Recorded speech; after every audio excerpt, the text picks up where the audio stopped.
আমরা CSV ফাইলকে read করার জন্য কি করছি, পান্ডাস লাইব্রেরিটার সাহায্যে, পান্ডাস লাইব্রেরির একটা মডিউল রিড সিএসভি ইউজ করে আমরা এটাকে রিড করব। এখন রিড করার জন্য আমাকে তো ফাইলটা দিতে হবে, রাইট? তো ফাইলটা আমি কিভাবে দিব? ফাইলটা দেওয়ার প্রসেস হচ্ছে, আহ এইটার যে পাথ আছে, এটার যে ফাইল পাথ আছে সেটাকে আমরা ফার্স্ট কপি করব। এখানে অবশ্যই কোটেশন মার্ক দিতেই হবে। এই কোটেশন মার্কের ভিতরে আমরা ফাইল পাথটা দিব। ওকে, এরপর আমরা যেটা করব সেটা হচ্ছে স্ল্যাশ দিব এবং ফাইলটার নাম লিখবো। এখানে ফাইলটার নাম হচ্ছে স্টুডেন্টস ডট সিএসবি। ওকে, তো আমরা ফাইলটার নাম লিখবো স্টুডেন্টস ডট সিএসবি। হ্যাঁ, তো পাইথনে আসলে দুই ভাবে ডেটাকে রিড করা যায়, এই ভিতরের সিনটেক্স আর কি। একটা হচ্ছে এই স্ল্যাশ গুলোকে উল্টাই দিলে ডিরেক্ট রিড হয়ে যায়। আবার স্ল্যাশকে যদি আমরা না উল্টাই, সামনে যদি জাস্ট একটা আর দিয়ে দেই, তাহলে কিন্তু আমাদের স্ল্যাশকে উল্টানোর প্রয়োজন হয় না। ওকে, এইভাবেও ডেটাকে রিড করা যায়। মানে আমি যেটা বলতে চাচ্ছিলাম সেটা হচ্ছে, আমরা এই ডেটাটাকে এইভাবে রিড করার বদলে অনেক জায়গায় দেখবেন এইভাবেও রিড করে। আপনাদেরকে একটু দেখাই, তাহলে কোথাও দেখলে আপনারা রিলেট করতে পারবেন। যেমন এই স্ল্যাশ গুলোকে উল্টাই দিতে হয়। ওকে, এগুলোকে উল্টাই দিতে হয়। দুইটা প্রসিডিউরই ঠিক আছে, এটা দিয়েও আপনি কাজ চালাইতে পারবেন, এটা দিয়েও কাজ চালাইতে পারবেন। হ্যাঁ, তো স্ল্যাশ যদি উল্টাইতে না চান তাহলে সামনে একটা আর দিতে হবে, আর যদি স্ল্যাশ উল্টাইতে চান তাহলে আর দিতে হবে না। ওকে, তো আমরা ধরে নিলাম আমরা প্রথমটা দিয়ে কাজ করব। হ্যাঁ, তো চলুন একটু ডেটাটাকে দেখি। ওকে, তা আমরা গতকাল শিখছি যে হচ্ছে কোনো ভেরিয়েবল, এখন তো দেখেন ডিএফ তো একটা ভেরিয়েবল হয়ে গেছে, তাই না? ডিএফ একটা ভেরিয়েবল হয়ে গেছে। এই ভেরিয়েবলের মধ্যে কি হয়েছে, এই ভেরিয়েবলের মধ্যে হচ্ছে একটা ফাইল লোড হয়ে আছে। এখন যদি আমরা প্রিন্টের ভিতর সেই ভেরিয়েবলটাকে ঢুকাই দেই এবং সেটাকে যদি রান করি, তাহলে আমরা ওই ভেরিয়েবলটা সবকিছু দেখতে পারবো, রাইট? তো আসলে প্রিন্ট করলে এটা বিল্ড আপ ফাংশন। তো আমরা যদি প্রিন্টের থেকে যদি আমরা শুধু ডিএফ দিয়ে রান করি, তাহলে এক্ষেত্রে বেশি সুন্দর করে এক্সেল ফাইলের মতো করে দেখতে পারবো, তাই তো?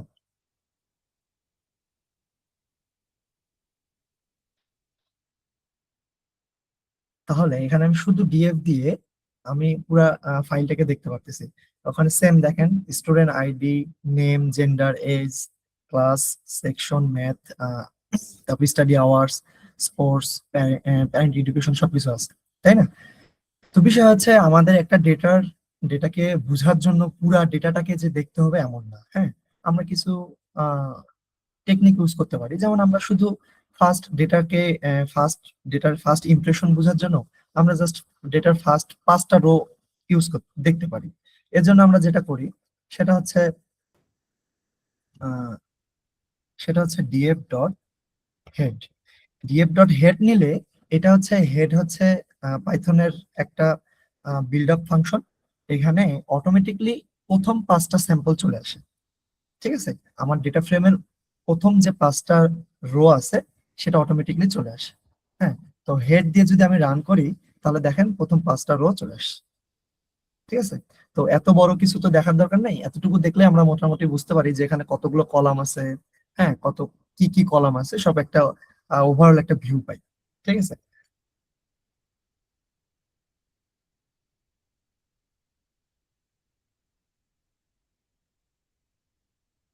তো এভাবে আমরা একটা ওভারঅল ভিউ পাই।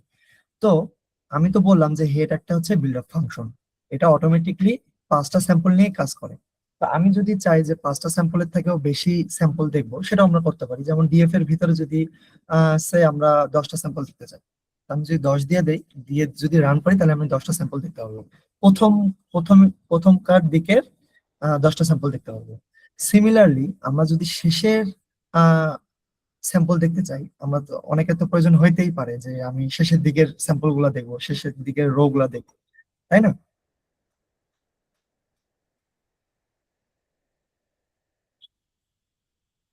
হ্যাঁ, তো এই ক্ষেত্রে আমরা যেটা করতে পারি, এক্ষেত্রে আমরা ডেটা ফ্রেমটা, যে ডেটা ফ্রেমের যে নাম দিছি ডিএফ ডট টেইল ইউজ করতে পারি। টেইল মানে আর কি লেজ আর কি, মানে ডেটার লেজের দিকটা। আর হেড মানে মাথার দিকটা। এইভাবে মনে রাখতে পারেন। এখানেও যেহেতু এটা বিল্ড আপ ফাংশন, এখানেও sample size pass set up করা আছে অটোমেটিকলি পাইথন থেকেই। তো এটাকে আমরা রান করলে শেষের পাঁচটা কলাম সারি দেখতে পারি। দেখেন শেষের পাঁচটা চলে আসছে। আমাদের ডেটা ছিল 100টা। তো যেহেতু এটা জিরো থেকে, পাইথনে ইন্ডেক্স শুরু হচ্ছে জিরো থেকে, ওকে, ওয়ান থেকে না, জিরো থেকে শুরু হয়। জিরো থেকে শুরু হলে 99-এ এসে 100টা ডেটা শেষ হয়ে যাবে আর কি। তো এখানে দেখেন শেষের পাঁচটা চলে আসছে। ঠিক আছে। তো এইখানে আমরা একটা ডেটা ফ্রেমকে ফার্স্ট ইমপ্রেশনের জন্য আমরা হেড দিয়ে আমাদের প্রয়োজন অনুযায়ী যতগুলো চাই ততগুলো দেখতে পারবো। হ্যাঁ, আমরা হেড ডেটার প্রথমকার দিককার ডেটাও দেখতে পারবো, আবার শেষকার দিককার ডেটাও দেখতে পারবো। আবার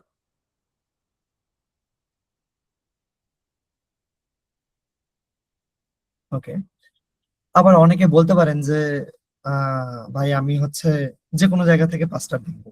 হ্যাঁ, উপরে থেকেও দেখবো না, শেষ থেকেও দেখবো না, যে কোনো জায়গা থেকে পাঁচটা ডেটা দেখবো। হ্যাঁ, আপনি তাও দেখতে পারেন। তো সেক্ষেত্রে আপনাকে ইউজ করতে হবে ডিএফ ডট স্যাম্পল। হ্যাঁ, ডিএফ ডট স্যাম্পল। কয়টা স্যাম্পল দেখতে চাচ্ছেন? সে আমি 7টা স্যাম্পল দেখতে চাচ্ছি। তো এটা যদি আমরা রান করি, এখানে র্যান্ডমলি 7টা স্যাম্পল আসবে। ওকে। এর আগে দেখেন, আমরা যখন হেড ইউজ করছি তখন কিন্তু ইন্ডেক্স শুরু থেকে আস্তে আস্তে ক্রম অনুযায়ী আসছিল, 0 1 2 3 4। আবার টেইলেও সেম, 95 96 97। কিন্তু যখন আমি স্যাম্পল ইউজ করছি তখন এটা র্যান্ডমলি চলে আসছে। র্যান্ডমলি আমার 7টা ডেটা চলে আসছে। হ্যাঁ, যেমন এই যে 23 45 15 93। হ্যাঁ, র্যান্ডমলি চলে আসছে। তো এইটা আসলে আহ কখন আপনি কিভাবে দেখবেন, ডেটাটাকে কিভাবে অবজার্ভ করবেন, এটা আসলে আপনার কিছু ডেটার ডেটা নলেজের উপর ডিপেন্ড করবে, যেটা আসলে আস্তে আস্তে আপনাদের মধ্যে বিল্ড আপ হয়ে যাবে। ওকে। তো আমরা এতক্ষণ পর্যন্ত শিখলাম যে হেড দিয়ে আমরা কিভাবে ডেটাকে ভিউ করতে পারি, টেল কখন ইউজ করব, স্যাম্পল আসলে কখন দেখতে পারি, রাইট? তো আমরা এখন নেক্সটটা দেখবো। এখন তো আমরা যেটা দেখলাম যে ডেটাতে আসলে কয়টা কলাম আছে, কেমন কলামগুলো কেমন আছে, মানে নিউমেরিক্যাল ভ্যালু আছে না ক্যাটাগরিক্যাল ভ্যালু আছে, কিভাবে কি আছে, এই জিনিসগুলো দেখতে পারলাম। কিন্তু এখন আমি ডেটার ডাইমেনশন দেখতে চাই। এখন আমি যেটা দেখতে চাই সেটা হচ্ছে ডেটার ডাইমেনশন। ওকে।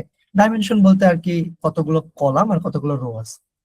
কলাম আর রো বলতে এই যে স্টুডেন্ট আইডি যেটা সোজা যেটা দেখতেছেন এটা হচ্ছে কলাম, এবং এই যে এইভাবে যেটা দেখতেছেন এটা হচ্ছে রো।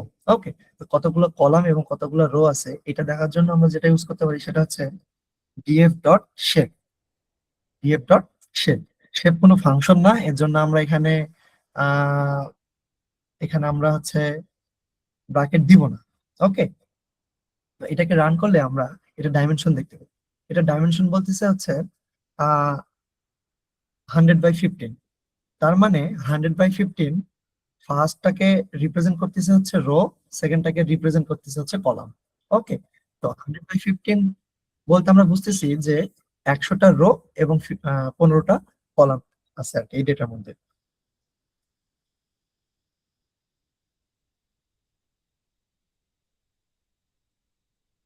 তো অনেক সময় আমাদের আসলে ডেটার ডাইমেনশন সম্পর্কে জানাটা খুব বেশি প্রয়োজন পড়ে, কারণ অনেক বেশি ডেটা হলেও সমস্যা, আবার অনেক ছোট ডেটা হলেও সমস্যা। এবং আপনার অ্যানালাইসিস এর উপর, আপনার ডোমেন নলেজের উপর ডিপেন্ড করবে আপনার ওই পার্টিকুলার অ্যানালাইসিস এর জন্য আপনার কি পরিমাণ ডেটা যথার্থ আর কি।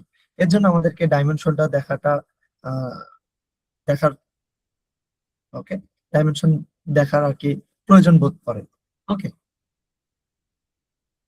আসলে ইন টাইমে ক্লাসে অ্যাডমিট না হলে ক্লাসে একটু এরকম সমস্যা হয়। যাই হোক। আহ ওকে। তো এখন পর্যন্ত আমরা যেটা দেখলাম সেটা হচ্ছে স্যাম্পল দেখা শিখছি এবং শেপ দেখা শিখছি, ডেটা শেপ সম্পর্কে ধারণা আছে। গতকাল একজন বলছিলেন যে আমরা আসলে ডেটাটাকে বুঝবো কিভাবে, ভালো মন্দ বুঝবো কিভাবে, এইভাবে আসলে আস্তে আস্তে ডেটাকে রিড করতে হয়। ওকে। আস্তে আস্তে ডেটার সবকিছু সম্পর্কে একটা ধারণা নিয়ে আসতে হয়। হ্যাঁ, কারণ ডেটা অ্যানালাইসিস পুরোটা একটা ক্রিয়েটিভ ব্যাপার স্যাপার। আপনি যতটা ক্রিয়েটিভ চিন্তা ভাবনা করতে পারবেন আপনি তত সুন্দর অ্যানালাইসিস করতে পারবেন। তো তার আগে এই ধরনের ইনসাইটস গুলো জানিয়ে নেওয়া খুবইটা জরুরি, মানে খুবই প্রয়োজনীয় আর কি। ওকে। এরপর আমরা ডেটা টাইপস দেখতে পারি যে আসলে এখানে ডেটা টাইপস গুলো ঠিকঠাক আছে কিনা। কালকে ডেটা টাইপস নিয়ে কথাবার্তা বলছি। যেমন বলছি হচ্ছে ডেটা টাইপস তিন রকম, একটা হচ্ছে অবজেক্ট টাইপ, একটা হচ্ছে ইন্টিজার, একটা হচ্ছে ফ্লোট। অবজেক্টটা কি? যেগুলো হচ্ছে ক্যাটাগরিক্যাল ভেরিয়েবল আর কি, সেগুলো হচ্ছে অবজেক্ট। যেমন এখানে আছে হচ্ছে নেম।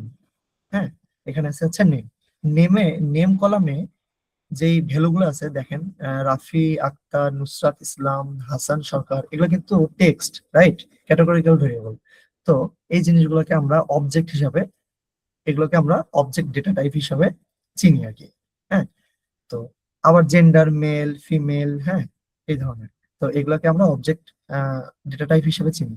আবার এখানে দেখেন এজ, এজে কি আছে 18 15, এটা কিন্তু নিউমেরিক্যাল। তো এটাকে আমরা ইন্টিজার বলতে পারি। ইন্টিজার কি? যেখানে কোনো পয়েন্ট থাকবে না, পূর্ণ সংখ্যা থাকবে যেখানে কোনো পয়েন্ট থাকবে না। এবার ফ্লট, ফ্লট কি? যেখানে হচ্ছে পয়েন্ট থাকবে। ওকে, যেখানে হচ্ছে পয়েন্ট থাকবে। দেখেন এখানে 51.0, 87.0। হ্যাঁ, তো এটা হচ্ছে ফ্লোটিং সংখ্যা। তো গতকালে এই বিষয়ে কথাবার্তা হয়েছে, আজকে একটু ধারণা দেওয়ার চেষ্টা করলাম। চলেন আমরা হচ্ছে ডেটা টাইপ সম্পর্কে ধারণা নিই। তো ডেটা টাইপ সম্পর্কে ধারণা নেওয়ার জন্য সিম্পলি আমরা ডিএফ ডট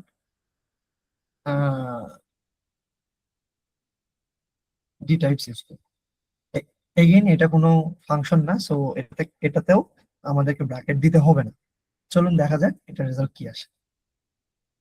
তো দেখেন এখানে আমাদের প্রত্যেকটা কলামের ডেটা টাইপ চলে আসছে। ওকে, ডেটা টাইপ বোঝাটা খুবই জরুরি, কারণ যে কলাম যেই ডেটা টাইপে থাকার কথা আমাদেরকে ওই ডেটা টাইপে রাখতে হবে।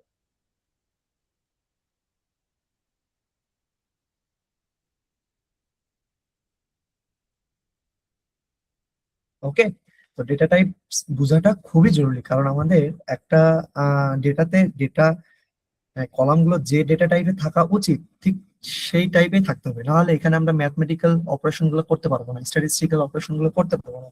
হ্যাঁ, তো এখানে দেখেন স্টুডেন্ট আইডি ইন্টিজারে থাকার কথা, স্টুডেন্ট আইডি ইন্টিজারে আছে। নেম অবজেক্টে আছে, হ্যাঁ দেখেন নেম অবজেক্টে থাকার কথা, অবজেক্টে আছে, আসলে নেম অবজেক্টেই থাকে। হ্যাঁ, জেন্ডার অবজেক্ট, ঠিক আছে, age integer, class integer, section object. Section কেমন কি আছে? সেকশনে দেখেন ক্যাটাগরি, ক্যাটাগরিক্যাল ভেরিয়েবল আছে সি এ, এটা তো টেক্সট ডেটা তাই না, এর জন্য এটা অবজেক্ট। ওকে, ম্যাথ দেখেন ফ্লট আছে। ম্যাথ কোথায়? তো ম্যাথ ফ্লট, দেখেন পয়েন্ট আছে এর জন্য ফ্লট। ইংলিশ ফ্লট, সায়েন্স ইন্টিজার, আইসিটি ইন্টিজার, এবং অ্যাটেন্ডেন্সও ইন্টিজারে আছে, স্টাডি আওয়ার্স ফ্লটে আছে, স্পোর্টস আছে অবজেক্টে, প্যারেন্টস এডুকেশন অবজেক্টে, ইন্টারনেট অবজেক্টে। আচ্ছা, স্পোর্টস অবজেক্টে, প্যারেন্ট এডুকেশন অবজেক্টে, হ্যাঁ ঠিক আছে, ঠিকঠাক আছে। তাহলে ডেটা টাইপ আমার ঠিকঠাক আছে। আসলে এইভাবে অনেকে বলতে পারেন যে ভাই এখানেই তো দেখে বুঝতে পারার কথা, তাহলে এখানে আসলে চেক করার কি দরকার? আসলে অনেক সময় দেখবেন যে হয়তো এজ এজ 18 আছে, 15 আছে, হ্যাঁ আপনি সংখ্যা দেখতে পারতেছেন, কিন্তু এটাকে ইনপুট দেওয়া হয়েছে হচ্ছে অবজেক্ট হিসাবে। বুঝতে পারছেন আমি কি বুঝাইতে চাইছি? মনে করেন আমি যদি একটা ভেরিয়েবল, মনে করেন V V is equal two যদি 18 লিখি, আবার আরেকটা ভেরিয়েবল যদি এফ ইজ ইকুয়াল টু 18 লিখি, দুইটার মধ্যে কিন্তু তফাৎ আছে। আমার যখন এটা ইনপুট ভ্যালু হিসেবে দেখাবে ডেটাতে, বোথ দুইটাই 18 দেখাবে, কিন্তু একটা কিন্তু ইন্টিজার আর একটা কিন্তু অবজেক্ট টাইপ, তাই না? তো যখন আমার এইভাবে ইনপুট থাকবে, এবং এইভাবে ইনপুট থাকলে এটা তো তখন পাইথন বুঝবে যে এটা তো অবজেক্ট টাইপ। অবজেক্ট মানে হচ্ছে টেক্সট ডেটা, তাই তো? তাহলে টেক্সট আমরা এখানে তো তখন ম্যাথমেটিক্যাল অপারেশন করতে পারবো না, পারবো কি? এটা তো একটা টেক্সট হয়ে আছে, এখন টেক্সট ডেটা হয়ে আছে। এখানে যদি আমি 18 + 10 দেই, তাহলে কিন্তু কোনো রেজাল্ট আসবে না, কারণ পাইথন এটাকে বুঝবে হচ্ছে টেক্সট ডেটা হিসাবে। এর জন্য এটার কোনো রেজাল্ট আসবে না, ইরর আসবে। কিন্তু এখানে যদি প্রথমটা যেটা আহ, প্রথমটা, এখানে যদি আমি 18 + 10 দেই, তাহলে এখানে কিন্তু রেজাল্ট আসবে, কারণ এখানে এটা ইন্টিজার হয়ে আছে, এখানে ম্যাথমেটিক্যাল অপারেশন হবে। এর জন্য আমাদেরকে এখানকার ডেটা টাইপের সাথে এখানকার ডেটা টাইপ মিলাই নিতে হবে, তাহলে আমরা পরবর্তীতে ম্যাথমেটিক্যাল অপারেশন গুলো করতে পারবো না। ঠিক আছে, ওকে। তো আশা করি ডেটা টাইপস সম্পর্কে আমাদের ধারণা হয়ে গেছে। এখানে একটা জিনিস দেখেন যে ওয়েট, 1 মিনিট।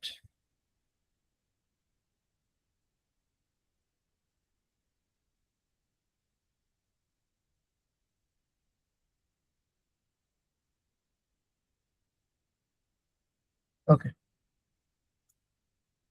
আচ্ছা, এখানে একটা জিনিস দেখেন যে আহ, এখানে ম্যাথ, ইংলিশ, তারপর হচ্ছে সায়েন্স, তাই না? এই তিনটা আছে হচ্ছে সরি, ম্যাথ আর ইংলিশ আছে হচ্ছে ফ্লোটে, তাই তো? আর সায়েন্স, আইসিটি, হ্যাঁ, এগুলো কি কিসে আছে? এগুলো আছে হচ্ছে ইন্টিজারে। এখন দুইটাই তো সংখ্যা, দুইটার মধ্যে কোন দুইটা থাকলে তো অসুবিধা নাই। একটা অসুবিধা আছে, দেখেন, আমার তো সাবজেক্ট ভেদে মার্কস তো পয়েন্টেও আসতে পারে, তাই না? যেমন আইসিটি তে আমি 57.5 পাইতেই পারি, তাই না? এইভাবে তো মার্কস আসতেই পারে। তো যখন আমি এই ডেটাটাকে, এই ভেরিয়েবলটাকে ইন্টিজার ফর্মে রাখবো, তখন আমি যতই ইনপুট হিসাবে 57.5 দেই না কেন, ওটা শুধু ইন্টিজার ভ্যালুটা মানে 57কেই নিবে, 0.5 কে আর নিবে না। তো 0.5 কে অ্যালো করার জন্য আমাদেরকে কি করতে হবে? এটাকে ফ্লট করতে হবে। এটাকে কি করতে হবে? ফ্লট করতে হবে। হ্যাঁ, সিমিলারলি দেখেন অ্যাটেন্ডেন্সে কিন্তু আমার অ্যাটেন্ডেন্সে কিন্তু আসলে ফ্লট করার কোনো প্রয়োজন নেই, তাই না? অ্যাটেন্ডেন্স টোটাল কতদিন হয়েছে এটা তো আসলে একটা এটা তো পয়েন্টে আসবে না, তাই নাকি? এটা তার পয়েন্ট আসবে না, তাহলে অ্যাটেন্ডেন্স ইন্টিজারে থাকা ঠিক আছে, কিন্তু সাবজেক্ট কিন্তু আসলে ইন্টিজারে থাকলে কিন্তু অসুবিধা আছে। তখন আমাদের পয়েন্টের ভ্যালু গুলোকে নিবে না, রেজাল্ট তখন কিন্তু আমাদের অ্যানালাইসিসে কিন্তু ভুল আসবে, তাই না? তাহলে এখানে সায়েন্স আর আইসিটি এই দুইটা ভেরিয়েবলকে আমরা ফ্লটে রূপান্তর করতে পারি। ওকে, এই দুইটা ভেরিয়েবলকে কি করতে পারি? আমরা ফ্লটে রূপান্তর করতে পারি। ওকে। আচ্ছা, আপনারা আরেকবার একটু রেসপন্স করেন আমার কথা, বা কোনো কথাবার্তা গুলো বোঝা যাচ্ছে কিনা, বা আমি যা বুঝাচ্ছি আপনারা বুঝতে পারতেছেন কিনা। একটু কমেন্ট করবেন প্লিজ, কারণ আসলে চুপচাপ থেকে ক্লাস নেই তো। তো মাঝে মাঝে বুঝতেছেন কিনা।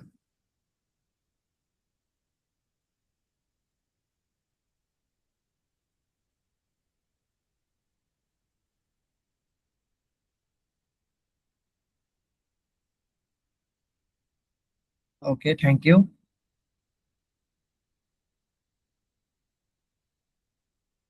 Thank you. ওকে, বুঝা যাচ্ছে, তাহলে আমি ক্লাসটা কন্টিনিউ করি। ওকে, এখন পর্যন্ত যা যা বুঝাইছি, এক মিনিট, এখানে কি সমস্যা হয়েছে?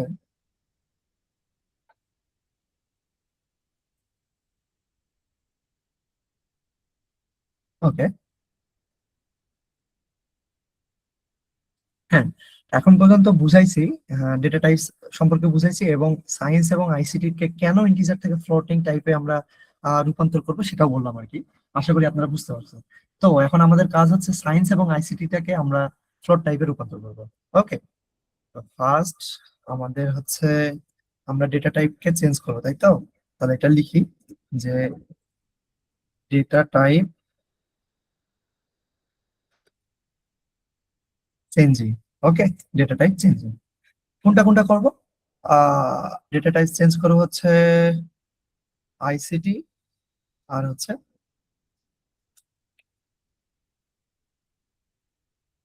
সায়েন্সের।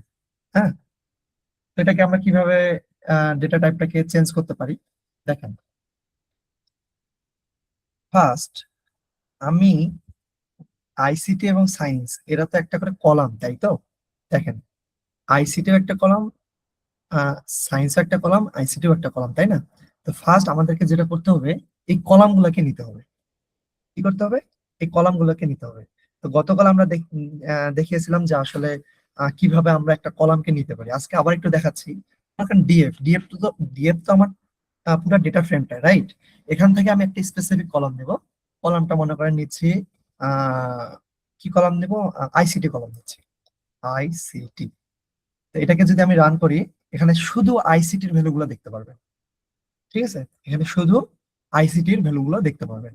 হ্যাঁ, তো আমি যেহেতু এখন আইসিটি এবং সায়েন্স দুইটা কলামকে পরিবর্তন করতে চাচ্ছি, তাহলে এই দুইটা কলামকে আমার আগে নিতে হবে। এই দুইটা কলামকে আগে আমার স্পেসিফিক ভাবে নিতে হবে, তারপর ওর উপর আমরা ম্যানিপুলেশন করতে পারবো। আশা করি আপনারা বুঝতে পারছেন। ঠিক আছে, তো আইসিটি তো একটা ভেরিয়েবল। আমরা গতকাল ভেরিয়েবলে কি শিখছি? যে ভেরিয়েবলের ভিতর যদি একের অধিক যদি ডেটা স্টোর হিসাবে রাখা থাকে, তাহলে সেক্ষেত্রে আমরা লিস্ট ইউজ করি, তাই তো? যেমন আমরা যদি দেখাই যে ভি ইজ ইকুয়াল টু 10, এখানে ভি একটা ভেরিয়েবল এবং 10 হচ্ছে ভ্যালু। এখানে ভি ভি ভেরিয়েবলের মধ্যে কয়টা ভ্যালু আছে? একটা ভ্যালু আছে। তো এটা সিম্পল, এরকম ঠিক আছে, লেখা ঠিক আছে। কিন্তু আমি যদি লিখি টি ইজ ইকুয়াল টু 10, 20, 30, 40, এই ক্ষেত্রে কিন্তু ঠিক নাই। এই ক্ষেত্রে কিন্তু এই ভেরিয়েবল কিন্তু ঠিকঠাক ভাবে রান করবে না এবং ইরোর দিবে। এর জন্য আমাকে কি করতে হবে? যখন একটা ভেরিয়েবলের মধ্যে আমরা একের অধিক ভ্যালু রাখবো, তখন সেটাকে কি করতে হবে? আমাকে লিস্টে লিস্ট হিসাবে গণ্য করতে হবে, রাইট? তখন আমাকে এটা লিস্টের ভিতর রাখতে হবে। তাহলে এই যেভাবে লিস্টের ভিতর রাখি, আমরা লিস্টের ভিতর কিভাবে রাখি? সেকেন্ড ব্র্যাকেট ইউজ করে। আসলে পাইথনে এটাকে সেকেন্ড ব্র্যাকেট বলা হয়। হ্যাঁ, সেকেন্ড ব্র্যাকেট ইউজ করে, বা স্কোয়ার ব্র্যাকেটও বলা হয়। ওকে, আমার গতকাল এই নামটা মনে ছিল না, আজকে মনে পড়ে গেছে, এটাকে স্কোয়ার ব্র্যাকেটও বলে। তাহলে আমরা একটা ভেরিয়েবলের ভেতর একের অধিক ভ্যালু রাখার জন্য কি করি?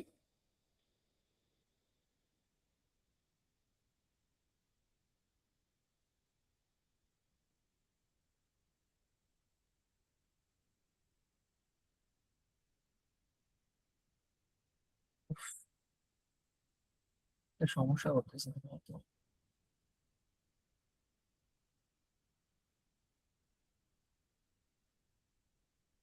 উনি কি অ্যাড হলো? ওকে।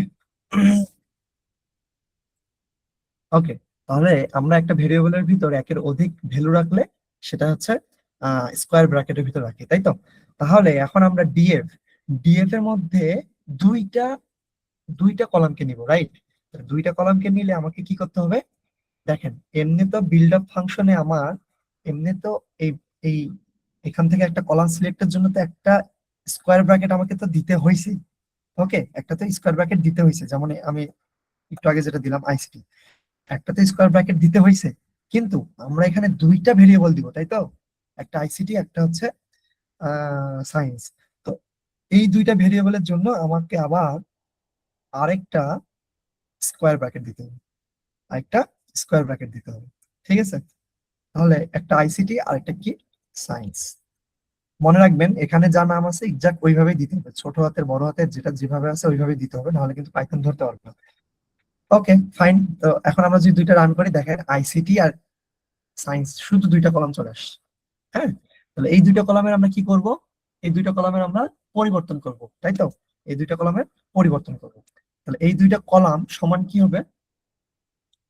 সমান কিছুই না, এই কলাম দুইটাকে আবার নিতে হবে আমাকে। Control C, control V, column দুইটাকে আবার নিলাম। জাস্ট এখন কি করব?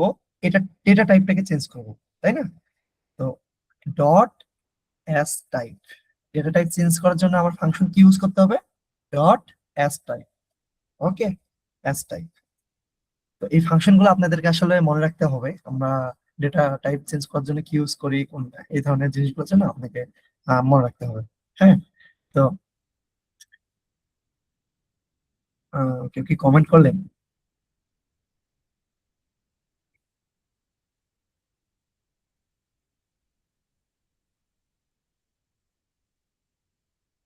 কিছু বলবেন? হ্যাঁ ভাই। জি। ভাই আমার কোশ্চেন হচ্ছে, আপনি যখন ওয়েবসাইট থেকে কোন এক ওয়েবসাইট থেকে এটা কালেক্ট করবেন, ওইটা তো আপনার এইচটিএমএল ফরম্যাটে থাকবে। তো জি। ওইটাকে তো আপনি কাস্টমাইজ করতে পারবেন না, কারণ ওইটা হচ্ছে কোম্পানির লিগাল ডেটা। তো না আসলে, হ্যাঁ, আপনার বলা হয়েছে, শেষ হয়েছে। হ্যাঁ, হ্যাঁ, হ্যাঁ, হ্যাঁ। তো সেক্ষেত্রে আমি যখন ডেটাকে ফিল্টার করব, ওই টাইমে তো জাস্ট আমার যে ডেটাগুলো স্পেসিফিকলি দরকার বা মানে হাই কোয়ালিটি ডেটা, এটা জাস্ট রাখবো। কিন্তু আমার কোশ্চেন হচ্ছে যে ওয়েবসাইটের যে এইচটিএমএল ডেটাগুলো, এইগুলাকে মানে কাস্টমাইজ করা আদৌ পসিবল, বা এটা করলে কি আমার ডেটা পরবর্তীতে কাজে আসবে কিনা, এটা ইনভ্যালিড হয়ে যাবে না? কারণ ওইটা তো আমি সরাসরি ওয়েবসাইট থেকে স্ক্র্যাপিং করে নিব, তাই না? জি, জি। ওকে, একটু সময় দেন, আমি হচ্ছে এই টপিকটা শেষ করি, আপনার অ্যান্সার দিব। ওকে, হ্যাঁ। টপিকটা শেষ করি। ওকে, তাহলে আমরা এখন যেটা করতেছি সেটা হচ্ছে ডেটা টাইপটাকে চেঞ্জ করতেছি। আমরা এটা ডেটা টাইপ কি ছিল? আইসিটি এবং সায়েন্স, এই দুইটা ডেটা টাইপ ছিল হচ্ছে ইন্টিজার। আমরা এটাকে যেটা করবো সেটা হচ্ছে ফ্লোট করবো, তাই তো? Float, simple. এতটুকু রেখে যদি এটাকে আমরা রান করি, হ্যাঁ, এতটুকু রেখে যদি আমরা এটাকে রান করি,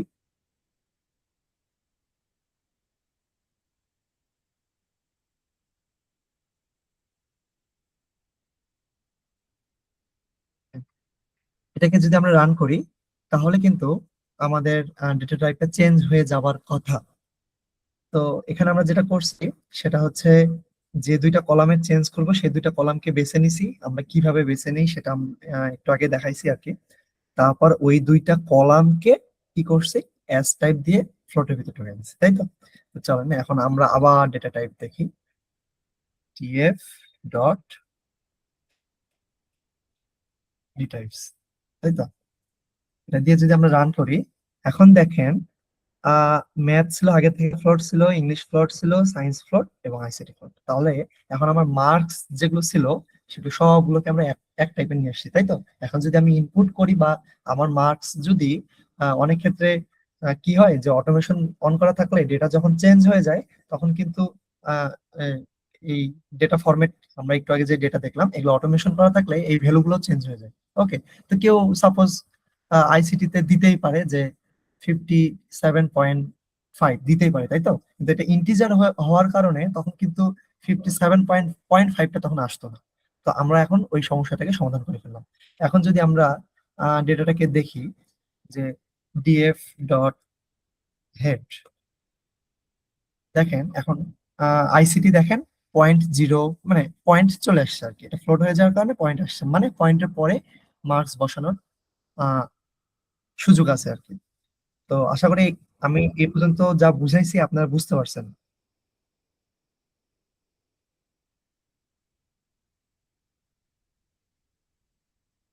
একটু জানাবেন প্লিজ। আর একজন প্রশ্ন করেছেন হোসাইন রাকিব, আমি আপনার উত্তর দিব। এটুকু একটু ক্লিয়ার করে নিই যে আপনারা বুঝতে পারছেন ডেটা টাইপ চেঞ্জটাকে।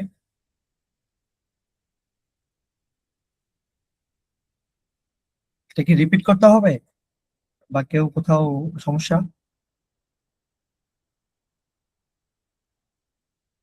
ওকে, ধরে নিলাম কারো কোনো সমস্যা নাই।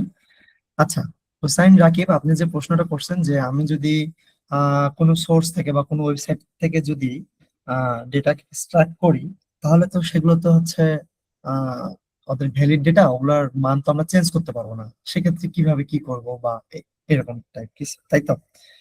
তো আসলে আমরা যখন ওয়েবসাইট থেকে ডেটাকে স্ক্র্যাপিং করি তখন কিন্তু আসলে আমরা সরাসরি ডেটাকে নিতে পারি না। আমরা ফার্স্ট যেটা করি, পাইথনের একটা লাইব্রেরি ইউজ করে ওই ওয়েবসাইটকে একটা অফিসিয়ালি রিকোয়েস্ট পাঠাই। ওকে, আগে তাদেরকে রিকোয়েস্ট পাঠাই যে আমরা আপনার এই ডেটাটা নিতে চাচ্ছি। মানে সব ওয়েবসাইট তো আপনাকে ডেটা দিবে না, এখন ডেটা তো অনেক মূল্যবান একটা ব্যাপার, তাই না? তো আপনি যে যে ওয়েবসাইটের ডেটা নিতে চাচ্ছেন, আপনি আহ, যেমন পাইথনের অনেক লাইব্রেরি আছে, বিউটিফুল সুপ শুনছেন কিনা? তো এই ধরনের লাইব্রেরি গুলো ইউজ করে আমরা রিকোয়েস্ট পাঠাই, ওই পার্টিকুলার ওই ওয়েবসাইটে রিকোয়েস্ট পাঠাই। তারপর ওই ওয়েবসাইটে যদি অটোমেটেড করা থাকে যে কেউ আমার ডেটা নিতে চাচ্ছে, এখানে পারমিশন যদি অ্যালাউ করা থাকে তাহলে সাথে সাথে আমরা ডেটাটাকে নিতে পারি। আর যদি পারমিশন যদি ডিনাই করে দেওয়া থাকে তাহলে ওরা আগে বিবেচনা করে কোন সোর্স নিতে যাচ্ছে বা কেন নিতে চাচ্ছে।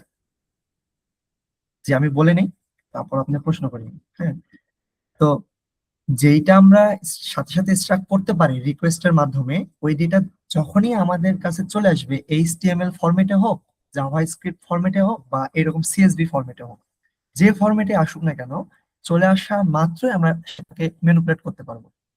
ওকে, সেখানে আহ কার্ড সার্ট থেকে শুরু করে আর আরো ডেটা ইনপুট থেকে শুরু করে যাবতীয় মডিফিকেশন এবং যাবতীয় অ্যানালাইসিস আমরা ওখানে করতে পারবো। সো আপনার ধারণা যদি এরকম হয়ে থাকে যে আমরা ডেটা এক্সট্রাক্ট করার পর ওই ডেটার উপর আসলে আমরা মানে রেস্ট্রিক্টেড কোনো কিছু করতে পারবো না, তো আসলে ব্যাপারটা ওই রকম না। যদি ওই ডেটা রেস্ট্রিক্টেড হয় আপনি ওই ডেটাটাকে এক্সট্রাক্টই করতে পারবেন না। আমার ক্লিয়ার? এখন আপনি প্রশ্ন করতে পারেন আবার। হ্যাঁ ভাই, আমি আপনার কথা বুঝছি। আমি মূলত অ্যামাজনে কাজ করছি অনেকবার। তো আপনি তো জানেন এটা হাই ডেটা, ওদের হচ্ছে বট সিস্টেম থাকে। তো হ্যাঁ, হ্যাঁ, আসলে এখানে মাল্টিপল টাইম রিকোয়েস্ট পাঠাইতে হয়, তা নাহলে তো আইপি ব্লক করে দেয়। হ্যাঁ, হ্যাঁ, তো আমি কয়েকবার ট্রাই করছি, আপনার অ্যামাজন থেকে কাজ করছি আমি বেশ কয়েকবার, আর বুকিং.com এ। তো আমি সব থেকে যে প্রবলেমটা ফেস করতেছি সেটা হচ্ছে আপনার আমি যখন রিকোয়েস্ট পাঠাই, আমি ফার্স্ট একটা প্রোগ্রামিং লিখে ওইটাতে যখন ডেটা কালেক্ট করি, থার্ড টাইম ফোর্থ টাইম এটা ইউজ করার পরে সামহাও ওইটা আর কাজ করে না। তো ওইটা হয় কি, আমার মানে বট সিস্টেম যেটা ওইটা আর কি ডিটেক্ট করে ফেলাচ্ছে। তো এইটার কারণে মানে হুম, আমি আমার ডেটা কালেকশন নিয়ে খুব প্রবলেমের ভিতরে আছি, প্রথম কথা। না, হ্যাঁ, এখন আসলে যেটা আপনি কি আমাকে এমন কোনো ওয়েবসাইটের কথা বলতে পারবেন যেটা আমাদের দেশে মানে প্রোডাক্টের ডেটা আর কি স্ক্রেপ করা যায়? কোনো বট সিস্টেম, হাই কোয়ালিটি বট সিস্টেম নাই, কেননা উম, আমি রিসার্চের কাজ করি। তো তো আমার হচ্ছে আপনার ওপেন সোর্সের ডেটা লাগবে। তো আমার প্রফেসর আমাকে বলছিল, দেন আমি ওইটাকে আর কি অ্যামাজন কথা বলছিল উনি, আমি অ্যামাজন ট্রাই করছি, বাট ওদের এন্টি বট ডিটেক্ট সিস্টেমের কারণে আমি আসলে মানে ডেটাটা কালেক্ট করতে পারতেছি না। ওইটা আপনার থার্ড পার্টি হিসেবে ইউজ করা লাগতেছে। আপনি হয়তোবা জানেন যে এখানে কয়েকটা ওয়েবসাইটের আইপি এপিআই কি দিয়ে দেন তারপরে ওইটাকে স্ক্রিপ্ট করতে হয়। জি, তো জি। এপিআই কির একটা লিমিট থাকে, ও এপিআই কি যদি আপনাকে একবার ধরে ফেলায়, তো আপনি আর তো ডেটা এটা কালেক্ট করতে পারবেন না। তো আমার আসলে দেশের এরকম কোনো ওপেন সোর্সের সম্পর্কে কোনো আইডিয়াটা নাই। তো আপনার যদি থাকে কাইন্ডলি আমাকে একটু এটা বললে আমার জন্য উপকার হইতো আর কি। আচ্ছা, আসলে এগুলো নিয়ে কথা বললে তো ক্লাসে অনেক বড় ডিউরেশন হয়ে যাবে আসলে। আপনি আমার সাথে ক্লাস শেষে, হ্যাঁ, হুম হুম। এর মাধ্যমে আপনি আমার সাথে পার্সোনালি কথা বলিয়েন, সমস্যা নেই, আমি একটু সলভ করে দেওয়ার চেষ্টা করবো। আর একটু সংক্ষেপে এখন বলি যে আসলে ডেটা তো এখন অনেক মূল্যবান একটা জিনিস। বাংলাদেশে আপনি যে ওপেন সোর্সের কথা বললেন, হ্যাঁ, আমি কিছুদিন আগে হচ্ছে এই ফিফা ওয়ার্ল্ড কাপ নিয়ে একটা অ্যানালাইসিস করতে চেয়েছিলাম। তো এখানে হচ্ছে আমি ফিফা থেকে কিছু ডেটা এক্সট্রাক্ট করতে চাইছি। তো দেখা গেছে তাদের স্ট্যাটিস্টিক্যাল কিছু ডেটা দিলেও তাদের কিছু অটোমেটেড ডেটা আছে, ওগুলা ওরা অ্যালাউ করতেছে না, দিচ্ছে না। ওকে। তো এই ধরনের সমস্যা থাকে আসলে। হয়তোবা ওয়ার্ল্ড কাপ শেষে কিছুদিন পর হয়তো ওই ডেটাটা দিয়ে দিবে, কিন্তু ওদের যে অটোমেটেড যে ডেটাটা, মানে প্রতিদিন যে ডেটাটা ইনক্লুড হচ্ছে, এই ধরনের রানিং ডেটা ওরা আসলে দিতে চায় না। তো এটা আসলে ওরা যদি না দেয় আপনি আসলে নিতে পারবেন না। হ্যাঁ, মানে লিগেলি আপনি আসলে নিতে পারবেন না, ইলিগেলি আসলে কিভাবে নেওয়া যায় আমি ওটা আসলে আপনাকে ওইভাবে বলতে পারবো না। তবে লিগালি আপনি, ওরা যদি না দেয় আপনি নিতে পারবেন না। আর আরেকটা বিষয় সেটা হচ্ছে কিছু সমস্যা থাকে, এপিআই সংক্রান্ত কিছু সমস্যা থাকে, এইগুলো আসলে ডিবাগিং এর বিষয়। এই ধরনের সমস্যাগুলোকে সমাধান করে ডেটাকে এক্সট্রাক্ট করা যায়, কিন্তু কোনো ওয়েবসাইট চাচ্ছে যে আপনাকে ডেটা দিবে না, ওখান থেকে আপনি ডেটা নিতে পারবেন না। বুঝতে পারছেন? আর জি, বলবেন কিছু? হ্যাঁ, সেটা আমি ফেস করছি।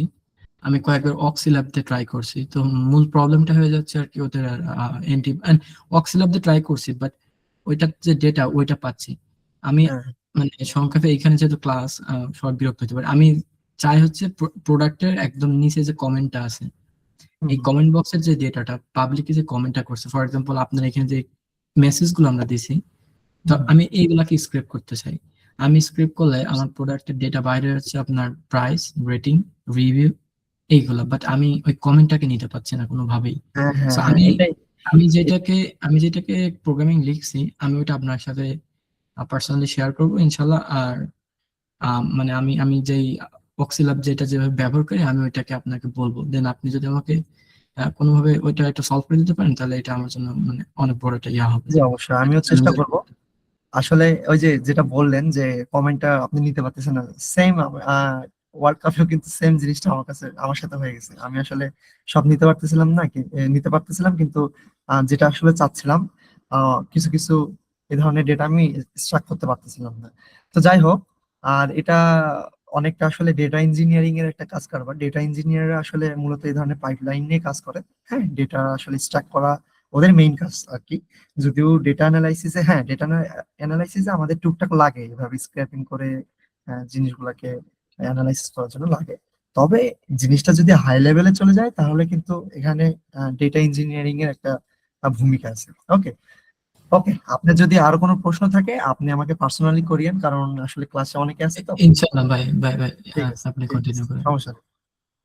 আচ্ছা, তাহলে আমরা এখন পর্যন্ত জাস্ট ডেটা টাইপটা চেঞ্জ করা দেখলাম। এখন আহ আমরা কি দেখতে পারি? আমরা হচ্ছে গতকাল দেখছিলাম হচ্ছে ডেটার ইনফো, রাইট? ডেটার ইনফো দেখতে পারি। তো গতকাল আসলে ডেটা ইনফো রিড করা শিখাইছিলাম। আজকে শিখানো আজকে তাই আর শিখাচ্ছি না, যেহেতু সময় খুবই কম। তো এগুলো হচ্ছে কলাম, কলামগুলো যে কলামগুলো আসলে আমাদের ইনপুট হিসেবে, যে কলামগুলোর আসলে আমাদের ডেটা ভ্যালু রয়েছে। আর এগুলো হচ্ছে আসলে দেখাচ্ছে ওই কলামগুলোতে কতগুলো নন নাল ভ্যালু আছে। হ্যাঁ, তো দেখেন আমাদের হচ্ছে টোটাল এন্ট্রি আছে হচ্ছে 0 0 0 টু 90। যেমন আমরা শেপে দেখছিলাম, কোথায় গেল শেপ? হ্যাঁ, শেপে দেখছিলাম হচ্ছে আমাদের রো কয়টা, 100টা, আর কলাম কয়টা, 15টা, রাইট? তো সেম জিনিসটা এখানে দেখতে পারবো। এখানে হচ্ছে আমার টোটাল রো আছে হচ্ছে 100টা। তাহলে স্টুডেন্ট আইডিতে 100টা রো এর মধ্যে 100টাই নন,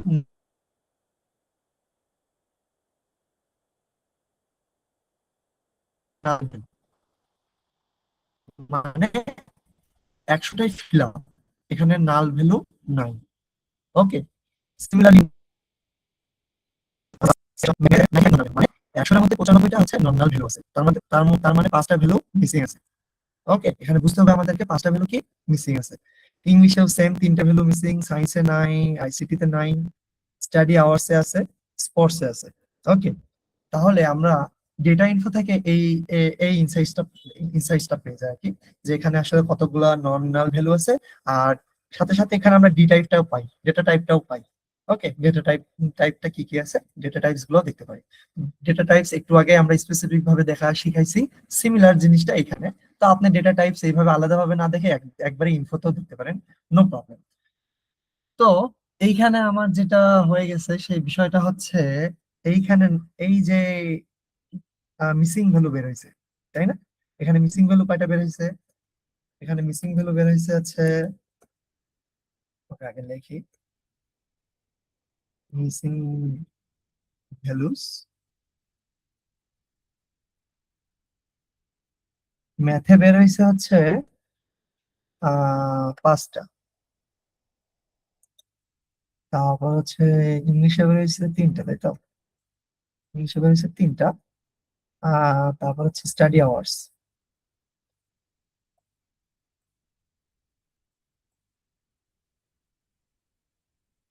স্টাডি আওয়ার্স এখানে, এখানেও বের হয়েছে 3টা। তারপর স্পোর্টস, আসলে কালকে খেলা ছিল তো অনেক চিল্লাচিল্লি করছি, আমার গলা বসে গেছে। বুঝতে না পারলে বলবেন, আমি রিপিট করবো, সমস্যা নেই। আচ্ছা, স্পোর্টস আছে হচ্ছে 98, মানে দুই, সরি 98 কেন, ভুল লেগছে, এখানে মিসিং আছে হচ্ছে 2টা। ওকে, আচ্ছা এখানে আরেকটা বিষয় বলে নেই, এখানে যে হ্যাশ দিচ্ছি, হ্যাশ দিয়ে কোনো কিছু লিখলে আসলে এটা কমেন্ট হয়ে যায়। ওকে, এটা আসলে কোনো প্রোগ্রাম না, এটা কমেন্ট, মানে আমার মনে রাখার সুবিধার্থে আমি এই জিনিসটা এইভাবে লিখতেছি। হ্যাঁ, পরবর্তীতে যদি আমি দেখি তাহলে আমি বুঝতে পারবো যেটা আসলে আমি মিসিং ভ্যালুর কাজ করছি, যেখানে ম্যাথ 5টা মিসিং ছিল, ইংলিশ 3টা ছিল, এভাবে আমি বুঝতে পারবো। ঠিক আছে, এটা আসলে কোনো কোড বা প্রোগ্রামিং এর কিছু না। আচ্ছা, তাহলে এগুলোকে এখন আমাকে সলভ আউট করতে হবে, তাই না? আচ্ছা, এইখানে আসলে আমরা এইভাবে গণার থেকে আমরা আরেকভাবে দেখতে পারি, সেটা একটু দেখাই, যে আমরা নাল ভ্যালুকে কিভাবে দেখতে পারি। সেটা হচ্ছে DF dot is null, DF dot is null. হ্যাঁ, ইজ নাল একটা ফাংশন। ডিএফ ডট যদি ইজ নাল দেই, ইজ নাল মানে যেই জায়গায় নাল নাল ভ্যালু আছে সেই জায়গাটাকে ট্রু দেখানো, মানে ইজ নাল। হ্যাঁ, এটা হচ্ছে সেই ফাংশনটা। এই ফাংশনটাকে আমরা রান করলে দেখতে পারবো, দেখেন সব জায়গায় ফলস, যে জায়গায় ফলস, ফলস মানে হচ্ছে এখানে নাল ভ্যালু নাই। যেখানে ট্রু থাকবে সেখানে নাল ভ্যালু থাকবে। তো যাক, এখানে পুরো ডেটাটাকে দেখাচ্ছে না, কিছু ডেটা দেখাচ্ছে। এখানে আসলে আমরা ওইভাবে বুঝতে পারতেছি না, তাই না? তো এইটাকে আমরা এইভাবে দেখে আসলে তো বোঝা সম্ভব না, এটা আরো কঠিন। হচ্ছে তো এটা সোজা ছিল। তো এর এখানে আমরা করতে পারি যেটা, সেটা হচ্ছে এই নাল ভ্যালু গুলো টোটাল সাম দেখতে পারি। সামও একটা ফাংশন, গতকাল দেখছি আমরা। তো এখানে সাম ফাংশনটা ইউজ করলে হবে কি, নাল ভ্যালু কোথায় কয়টা আছে সেটা আমরা দেখতে পাবো, মিসিং ভ্যালু আর কি। যেমন ম্যাথে 5টা, ইংলিশে 3টা, তারপর হচ্ছে স্টাডি আওয়ার্সে 3টা, স্পোর্টসে 2টা, তাই তো? তো এই যে এইভাবে আসলে আমরা খুব সহজেই কয়টা নাল ভ্যালু আছে কোন কলামে সেটা বের করতে পারবো। এখন আমাদের যেটা উদ্দেশ্য, এই ম্যাথ, ইংলিশ, তারপর সায়েন্স, তারপর স্পোর্টস, স্টাডি আওয়ার্স, এই জিনিসগুলোতে নাল ভ্যালুটাকে আহ কনসিডার করা। কিভাবে কনসিডার করব? এক, আমরা নাল ভ্যালুটাকে একদম বাদ দিয়ে দিতে পারি। যে জায়গায় নাল আছে, মানে ম্যাথের স্কোর যে জায়গায় নাল আছে, ওই পুরা রোটাকে বাদ দিয়ে দিতে পারি, তাই না? সে মনে করেন এই যে এই এই কলামটা, আহ এই কলামটা, সরি এই কলাম না, এই রোটা। হ্যাঁ, মাঝে মাঝে একটু ভুল হয়ে যায়, মাফ করে দিবেন। আচ্ছা, এখানে মনে করেন হচ্ছে ম্যাথের ভ্যালু নান আছে, এই যে নিচেরটাই আমরা দেখা, এটা বেশি সুবিধা হবে আর কি, এটাতে নাম করাই আছে। যেমন এখানে দেখেন ম্যাথের ভ্যালু নান আছে, মানে এখানে ম্যাথের ভ্যালু মিসিং। তাহলে আমি এটাকে কিভাবে কনসিডার করতে পারি? এই মিসিংটার জন্য পুরা রোটাকে বাদ দিয়ে দিতে পারি, রাইট? পুরা রোটাকে বাদ দিয়ে দিতে পারি। আবার আমরা এখানে আরো একটা জিনিস করতে পারি, একটু যদি স্ট্যাটিস্টিক্যালি চিন্তা ভাবনা করি, আমরা মিসিং ভ্যালুটাকে কি কোনোভাবে ফিল আপ করতে পারি? আপনারা কি বলতে পারবেন আসলে আমরা এখানে মিসিং ভ্যালুটাকে কিভাবে ফিল আপ করতে পারি? যদি পারি, একটু কমেন্ট করেন তো, যে আসলে আমরা মিসিং ভ্যালুটাকে, ম্যাথের মিসিং ভ্যালুটাকে কিভাবে ফিল আপ করতে পারি,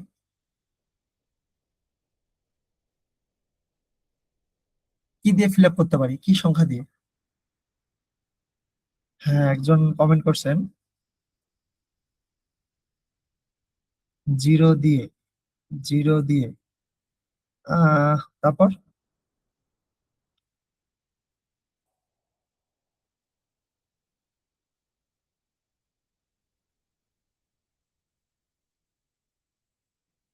আর কেউ বলবেন না? আচ্ছা, তো একজন বলছেন হচ্ছে এভারেজ দিয়ে, আরেকজন বলছেন হচ্ছে জিরো দিয়ে। হ্যাঁ, তো আসলে ফার্স্টে জিরো কথাটাই বলি, এখানে যদি আমি জিরো দেই, তাহলে কিন্তু আমার ডেটাটা মিসলিড হওয়ার সম্ভাবনা আছে, তাই নয় কি? তাহলে আমার ডেটাটা মিসলিড হওয়ার সম্ভাবনা আছে। হয়তোবা এখানে যে ডেটাটাকে ইনপুট দিছে, সে তো ম্যাথে কোনো না কোনো স্কোর পাইছে, অবশ্যই জিরো না, তাই না? অবশ্যই জিরো না, কোনো না কোনো স্কোর পাইছে, কিন্তু তার হয়তো এখানে স্কোরটা দিতে, মানে সে ভুলে গেছে। আমাদেরকে এটা এইভাবে চিন্তা করতে হবে। তাহলে এখন আমি একটা অ্যানালিস্ট হিসাবে এটাকে চিন্তা ভাবনা করবো, এটাকে কিভাবে ফিল আপ করতে পারি। একজন বলছেন হচ্ছে এভারেজ দিয়ে। হ্যাঁ, এভারেজ দিয়ে, যে আসলে ম্যাথে সকলে এভারেজে যা পাইছে তাই যদি একে দেওয়া যায় করিম সরকারকে, তাহলে কিন্তু মোটামুটি বলা চলে একটা ভালো কনসিডারেশন হয়, তাই না? বা আমরা মিডিয়ানও দিতে পারি। মিডিয়ান বলতে হচ্ছে মধ্যক, যে আসলে মার্কস মার্কস গুলোর মধ্যে মধ্যক যে মানটা, সে মানটাও দিতে পারি, যে খুব বেশি ভালোও না, খুব বেশি খারাপও না, তাই নয় কি? কারণ এভারেজে তো এভারেজে তো অনেক বেশিও আসতে পারে মিডিয়ানের থেকে, মধ্যক মানের থেকে।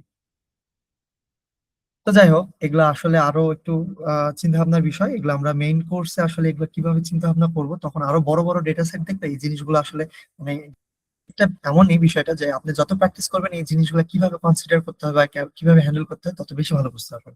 তো আমরা এখন ধরে নিচ্ছি যে আমরা এই নন ভ্যালুটাকে এভারেজ দিয়ে কনসিডার করব। ওকে, কি দিয়ে কনসিডার করব? এভারেজ দিয়ে। ওকে, এখন প্রশ্ন হচ্ছে যে আমরা তো এটাকে ড্রপ করে দিলেও পারতাম, এই রোটাকে, কিন্তু ড্রপ না করে ওখানে আবার ভ্যালু কেন বসাচ্ছি, তাও আবার আন্দাজে একটা ভ্যালু বলা চলে। হ্যাঁ, এক্সাক্ট ভ্যালু না জেনে একটা চিন্তা ভাবনা করে একটা ভ্যালু দিচ্ছি কেন? আসলে আমাদের এই ডেটা তো এমনিতেই কম, তাই না? তো 100টা ডেটা এইভাবে যদি আমাদের যদি নান, যদি 10টা থাকে, হ্যাঁ, যদি 10টা থাকে, তাহলে কিন্তু আমাদের আলটিমেটলি 10টা রোকে বাদ দিয়ে দিতে হচ্ছে, ঠিক আছে? আলটিমেটলি 10টা রোকে বাদ দিতে হচ্ছে। তো এইটাতে 100টা ডেটার ক্ষেত্রে এইরকম অনেক ডেটা আছে, যে 10 লাখ, 20 লাখ, 30 লাখ, এগুলোর মধ্যে দেখা গেছে 2 লাখ, 3 লাখ ডেটার কোনো না কোনো কিছু মিসিং। তো ব্যাপার হচ্ছে ওই সব ক্ষেত্রে আমাদেরকে কনসিডার করতে হয়, কারণ আমরা অতগুলো ডেটা বাদ দিয়ে দিতে পারি না। ওকে, আবার কিছু কিছু ক্ষেত্রে আমরা ড্রপও করতে পারি।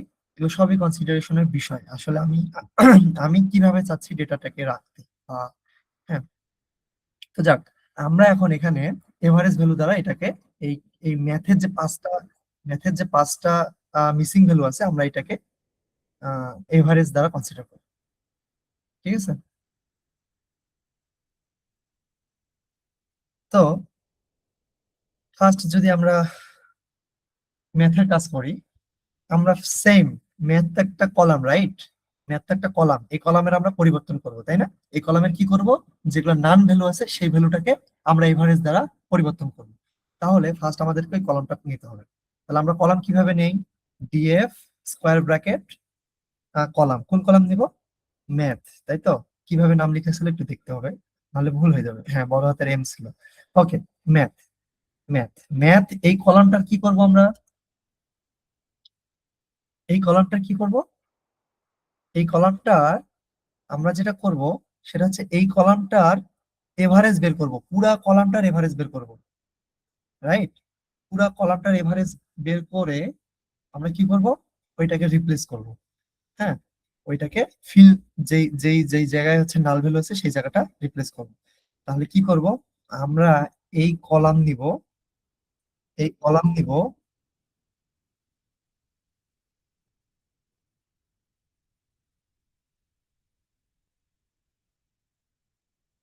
ওকে, আমরা এই কলাম নিব। এই কলামটাকে কি করব? এই কলামকে ফিল করব। এই কলামকে ফিল করব। ফিল কি করব?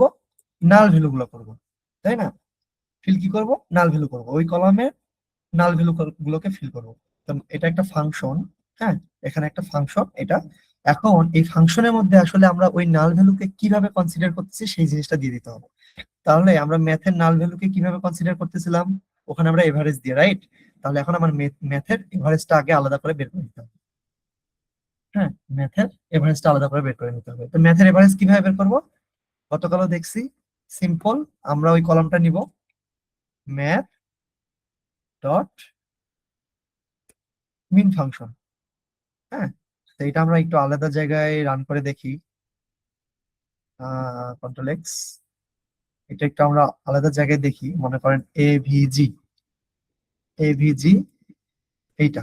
ওকে, এটা যদি এখন আমরা রান করি, পরবর্তীতে যদি আমরা এভিজির মানটা দেখি, এভিজির মানটা দেখি, তাহলে কিন্তু এই যে আমার এভারেজটা চলে আসছে। এভারেজটা চলে আসছে না? যে আমার ম্যাথ কলামের এভারেজটা কিন্তু চলে আসছে। তাহলে এই এভারেজটাকে জাস্ট এখানে বসাই দিলেই হয়ে যাবে। এভারেজটাকে কি করতে হবে? এখানে বসাই দিলেই কিন্তু হয়ে যাবে, তাই না?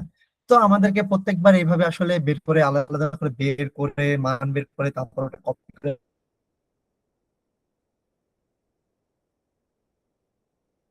আসলে বসাইতে হবে না। জাস্ট লজিকটা আমরা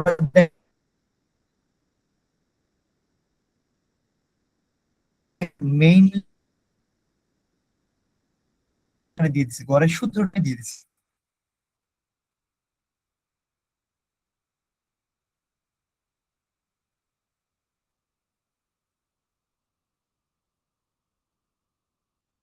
ক্লিয়ার?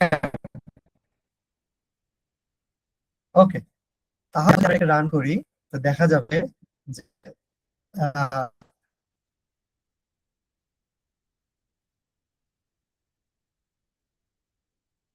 ম্যাথের যে মিসিং ভ্যালু যেগুলো আছে সেগুলো হচ্ছে ফিল আপ হয়ে গেছে। তাই এখন যেটা করি সেটা আমি কি করবো? DA dot zero null value. Null value গুলো কি দ্বারা পূর্ণ হলো? ওই ম্যাথের এভারেজ দ্বারা।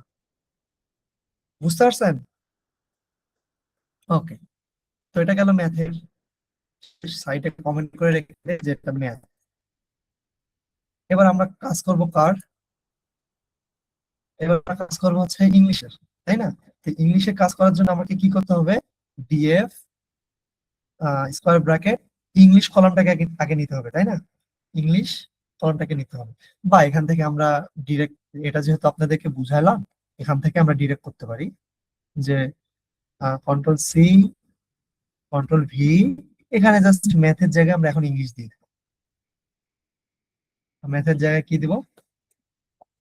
ইংলিশ দিব। তারপর এখানে ম্যাথের জায়গায় কি করে দিব?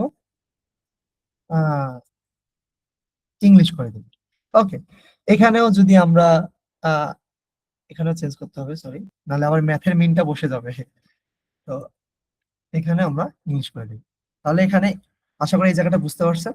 আহ এখানে তাহলে আমরা ইংলিশ কলামটাকে চেঞ্জ করলাম কিভাবে? ফিল না, ইংলিশের যে গড় সেটা দ্বারা, ওর মিসিং ভ্যালুটাকে ইংলিশের গড় দ্বারা ফিল আপ করলাম। ওকে, তো এখানে আসলে আমরা গড় দ্বারা ফিল আপ করতে পারি। আবার আমরা চাইলে কিন্তু মিডিয়ানও দিতে পারি। মিডিয়ান অর্থ কি? মিডিয়ান অর্থ হচ্ছে মধ্যক মানটা, রাইট? মধ্যক। আমরা তো 9-10-এ পড়ছি পরিসংখ্যান, সে মধ্যক।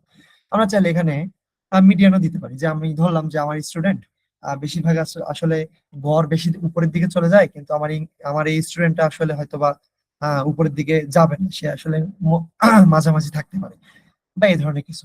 তো আমরা এখানে মিডিয়ান দিতে পারি। ওকে, তো মিডিয়ান দিয়ে রান করলে এখন যদি আমি আবার এটা চেক করি, দেখেন ম্যাথও জিরো, ইংলিশও জিরো, তার মানে ম্যাথ আর জিরো দুইটাই ফিল আপ হয়ে গেছে, রাইট? এরপর কি আছে, study hours. Study hours same, আমরা হচ্ছে স্টাডি আওয়ার্সটাও সেম ভাবে চেঞ্জ করব।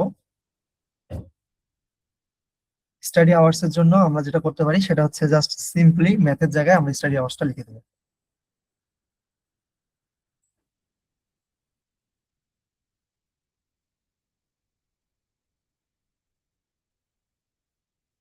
ম্যাথের জায়গায় সিম্পলি স্টাডি আওয়ার্সটা দিয়ে দিব। এখানে আমরা কনসিডার করতেছি যে এটা হচ্ছে এভারেজ দ্বারা পরিবর্তন হবে।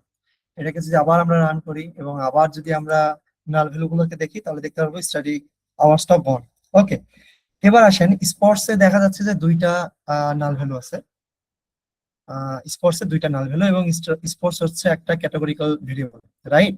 তাহলে এখানে বলতে পারবেন আমরা আসলে কিভাবে এটাকে কনসিডার করব, এটা নাল ভ্যালু গুলোকে আসলে আমরা কিভাবে ফিল আপ করবো? এনিওয়ান কমেন্ট করেন প্লিজ, দেখি আপনারা কেমন আইডিয়া দিতে পারেন। এখানে কি স্ট্যাটিস্টিক্স এর কোনো স্টুডেন্ট আছেন? আমরা ক্যাটাগরিক্যাল ভেরিয়েবলের ক্ষেত্রে আমরা মিসিং ভ্যালু গুলোকে কিভাবে কনসিডার করতে পারি? কেউ আইডিয়া দিতে পারবেন?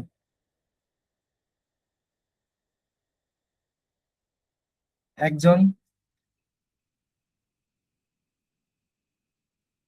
আসলে কি এখানে কি আমরা গড় দিয়ে কিছু করতে পারবো, মধ্যক দিয়ে কিছু করতে পারবো?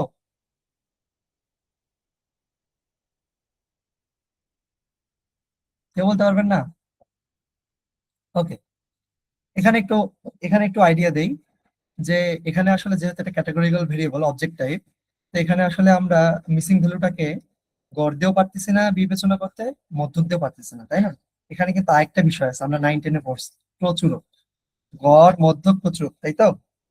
গড়ও দেখছি, মধ্যকও দেখছি। প্রচুরকের কাজটা আসলে এই যে এই জায়গাটায়।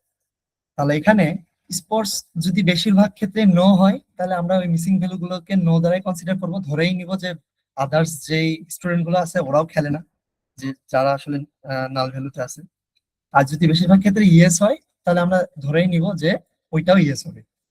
ওকে, ওকে, তাহলে এটাকে আমরা সেম কপি করি, কপি করে জাস্ট বসাই দিব।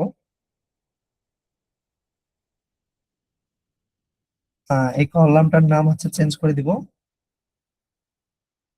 স্পোর্টস দিয়ে।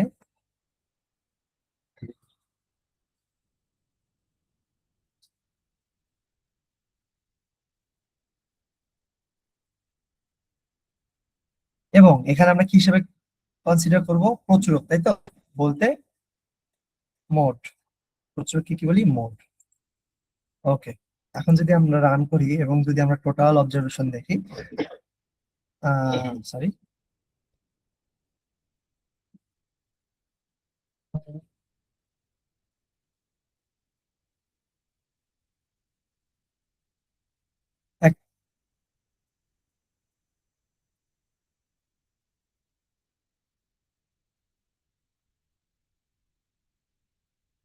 ওকে, ওকে, মোডের পর আসলে মোডটা আসলে আমাদের কিভাবে আসে একটু দেখাই আপনাদেরকে।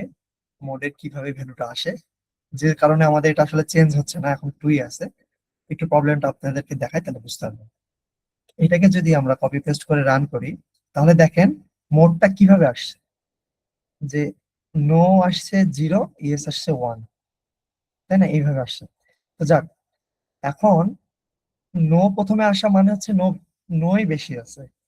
হ্যাঁ, তার মানে এখানে আমার মোড হচ্ছে নো, তারপর মোড হচ্ছে ইয়েস, তারপর যদি আরো অন্য কোনো কিছু থাকে সেইভাবে। হ্যাঁ, যেহেতু এখানে আমার দুইটাই ভেরিয়েবল, দুইটাই ভ্যালু, একটা হচ্ছে ইয়েস আর একটা হচ্ছে নো, এর জন্য দুইটাই দেখাচ্ছে। যদি আরো থাকতো আরো আমরা দেখতে পারতাম। তো এখানে প্রচুর হিসাবে আছে হচ্ছে নো। তো এখানে আসলে আমরা এটা রান রান করার পর এখানে রেজাল্টটা পরিবর্তন হয়নি, কারণ এখানে আমাদের ছোট একটা ইরোর বলা যায় না, একটু মিসআন্ডারস্ট্যান্ডিং হয়ে গেছে আর কি। সেটা হচ্ছে এইখানে আমরা দেখেন এইখানে কিন্তু যখন আমরা শুধু মোড দিছি এই পুরা ভ্যালুটাকে কিন্তু পাইথন ওখানে বসাই দিছে। যখন আমি পুরো ভ্যালুটা বসাই দিছি ওইখানে কিন্তু ওটা ডেটা টাইপটাই চেঞ্জ হয়ে গেছে। তো এইটাকে আমার কি করতে হবে, জাস্ট প্রথম ভ্যালুটাকে নিতে হবে, রাইট? তো এটাকে ইন্ডেক্সিং করে আমার কি করতে হবে, প্রথম ভ্যালুটাকে নিতে হবে। প্রথম ভ্যালুটা নিব কিভাবে, স্কোয়ার ব্র্যাকেট দিয়ে ওখানে যদি আমি জিরো দিই, জিরো দিয়ে ইন্ডেক্সিং শুরু হয় আর কি, জিরো দেই, তাহলে সেক্ষেত্রে আমার দেখেন শুধু প্রথম ভ্যালুটা চলে আসছে। ওকে, 01, সরি 01 ওখানে ইন্ডেক্সিং ছিল, এখানে প্রথম ভ্যালুটা চলে আসছে, নো এবং ইয়েস। হ্যাঁ, তাহলে আমরা জাস্ট প্রথম ভ্যালুটাকে নিব। প্রথম ভ্যালুটাকে নেওয়ার জন্য এখানে আমাকে কি করতে হবে, এখানে আমার হচ্ছে ইন্ডেক্সিং করে দিতে হবে। এখন যদি আমরা রান করি এবং যদি আমরা টোটাল নাল ভ্যালু যদি দেখতে পারি, দেখেন সব মিসিং ভ্যালু গান হয়ে গেছে, সব ভিনিশ। তাহলে আমরা এইভাবে মিসিং ভ্যালু গুলোকে কনসিডার করতে পারি। তো এখানে তো আরো অনেক ধরনের ভেরিয়েবল আছে, যেমন নেম আছে। নেম আসলে নেম মিসিং থাকলে আসলে অন্যভাবে সেক্ষেত্রে হয়তো ড্রপই করতে হবে। তারপর হচ্ছে জেন্ডারকে সেম আমরা মোড দিয়ে কনসিডার করতে পারি, এজ কে আমরা মিন দিয়ে কনসিডার করতে পারি, ক্লাসকে আমরা আসলে ক্লাসকে মিন দিয়ে কিন্তু হবে না, দেখেন। এটা হচ্ছে নিউমেরিক্যাল ভ্যালু হওয়া সত্ত্বেও কিন্তু মিন দিয়ে হবে না, এটাকে আপনি হচ্ছে মোড দিয়ে কনসিডার করতে পারেন। সেকশন, সেকশন এটাকেও মোড দিয়ে। তো এইভাবে আসলে ডেটাকে বুঝতে হবে। তো ডেটা অ্যানালাইসিস এর জন্য ডেটা একটু বুঝতে হবে আর কি, এই ধরনের নলেজ গুলো রাখতে হবে। ওকে, তো এখন আমরা মিসিং ভ্যালু সম্পর্কে দেখলাম। আহ এখন আমরা একটু কি করতে পারি বলেন তো। আহ এখন আমরা একটু ফিচার ক্রিয়েটস করতে পারি। ফিচার ক্রিয়েটস, আচ্ছা, ফিচারটা কি? আসলে আমরা এখানে এই যে এগুলাকে কলাম বলতেছি না, ভেরিয়েবল বলতেছি না, একটা করে ভেরিয়েবল বলতেছি না, তো এগুলোকে আসলে ফিচার হিসাবে আমরা ডেটা অ্যানালাইসিস এ বলতেছি, এগুলো একটা করে ফিচার। এখন আমাদেরকে দেখতে হবে যে এখান থেকে আমরা আসলে কোনো ফিচার, নতুন কোনো ফিচার তৈরি করতে পারি কিনা। হ্যাঁ, তো এখানে আমাকে এই ডেটা ফ্রেমটাকে দেখে বুঝতে হবে এখান থেকে আমি কোন নতুন কোনো ডেটা ফ্রেম তৈরি করতে পারবো কি না। কারণ আপনারা কি বলতে পারবেন এখান থেকে কোনো নতুন কোনো কলাম তৈরি করা সম্ভব কিনা, বা তৈরি করা গেলে কি করা যেতে পারে? এনিওয়ান, কোনো আইডিয়া?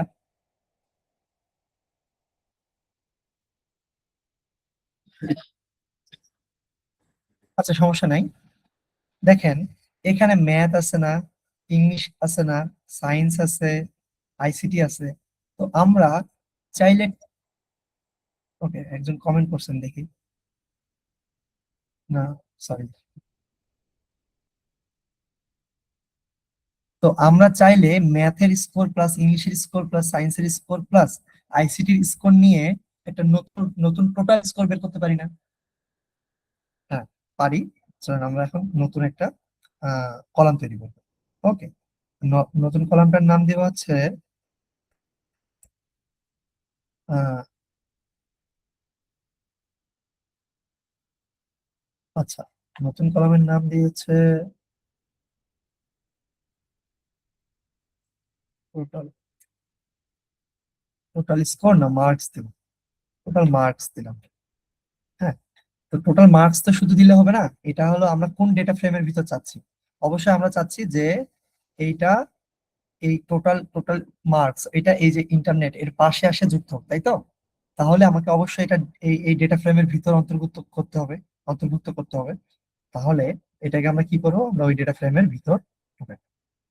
আমরা কি করব, অবশ্যই তো এইভাবে আমাকে স্কোয়ার ব্র্যাকেট দিতে হবে এবং এই ডেটা ফ্রেম দেবে, তাহলে আমার নতুন করে একটা ডেটা ফ্রেম তৈরি হবে।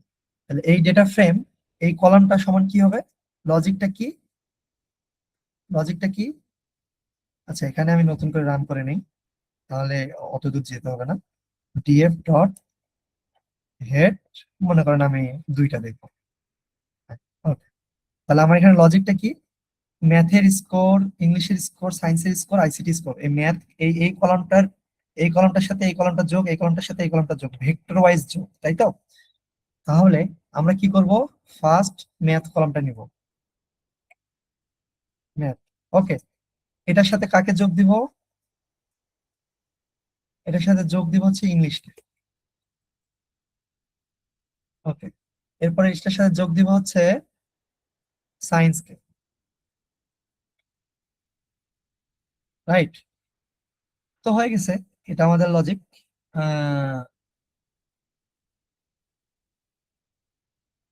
হ্যাঁ, এইটা। তো আসলে এখানে আমাদের একটা ব্র্যাকেট দিয়ে দিতে হবে, কারণ না হলে শুধু প্রথমটাকে নিয়ে নেবে। হ্যাঁ, তো আমরা যদি এটা ব্র্যাকেটের ভিতর দিয়ে দেই, তাহলে আমার একটা নতুন কলাম তৈরি হবে, সেটা হচ্ছে টোটাল মার্কস। তো দেখা যাক কলাম তৈরি হয় কিনা। আমরা যদি এখন ডিএফ ডট হেড দিয়ে যদি 3টা সারি দেখি, দেখেন টোটাল মার্কস চলে আসছে। প্রত্যেকটা স্টুডেন্ট টোটাল মার্কস কত করে পাইছে সেই জিনিসটা চলে আসছে। তো এইভাবে আসলে আমরা ফিচার ক্রিয়েটস করতে পারি। এভাবে আপনারা নিজেরা চিন্তা ভাবনা করতে পারেন যে আমি এটা থেকে এটা বের করব। হ্যাঁ, এই এই কলাম থেকে এইটা বের করব। এই ধরনের জিনিসগুলো আপনি বের করতে পারেন। ওকে, এভাবে বের করে আপনারা নতুন কলাম তৈরি করতে পারেন। ওকে, এরপর কি করা যায়? এরপর মনে করেন আমরা এভারেজ আরেকটা কলাম বের করব, আরেকটা কলাম তৈরি করব। সেটা হচ্ছে এভারেজ। আমরা এভারেজ করবো।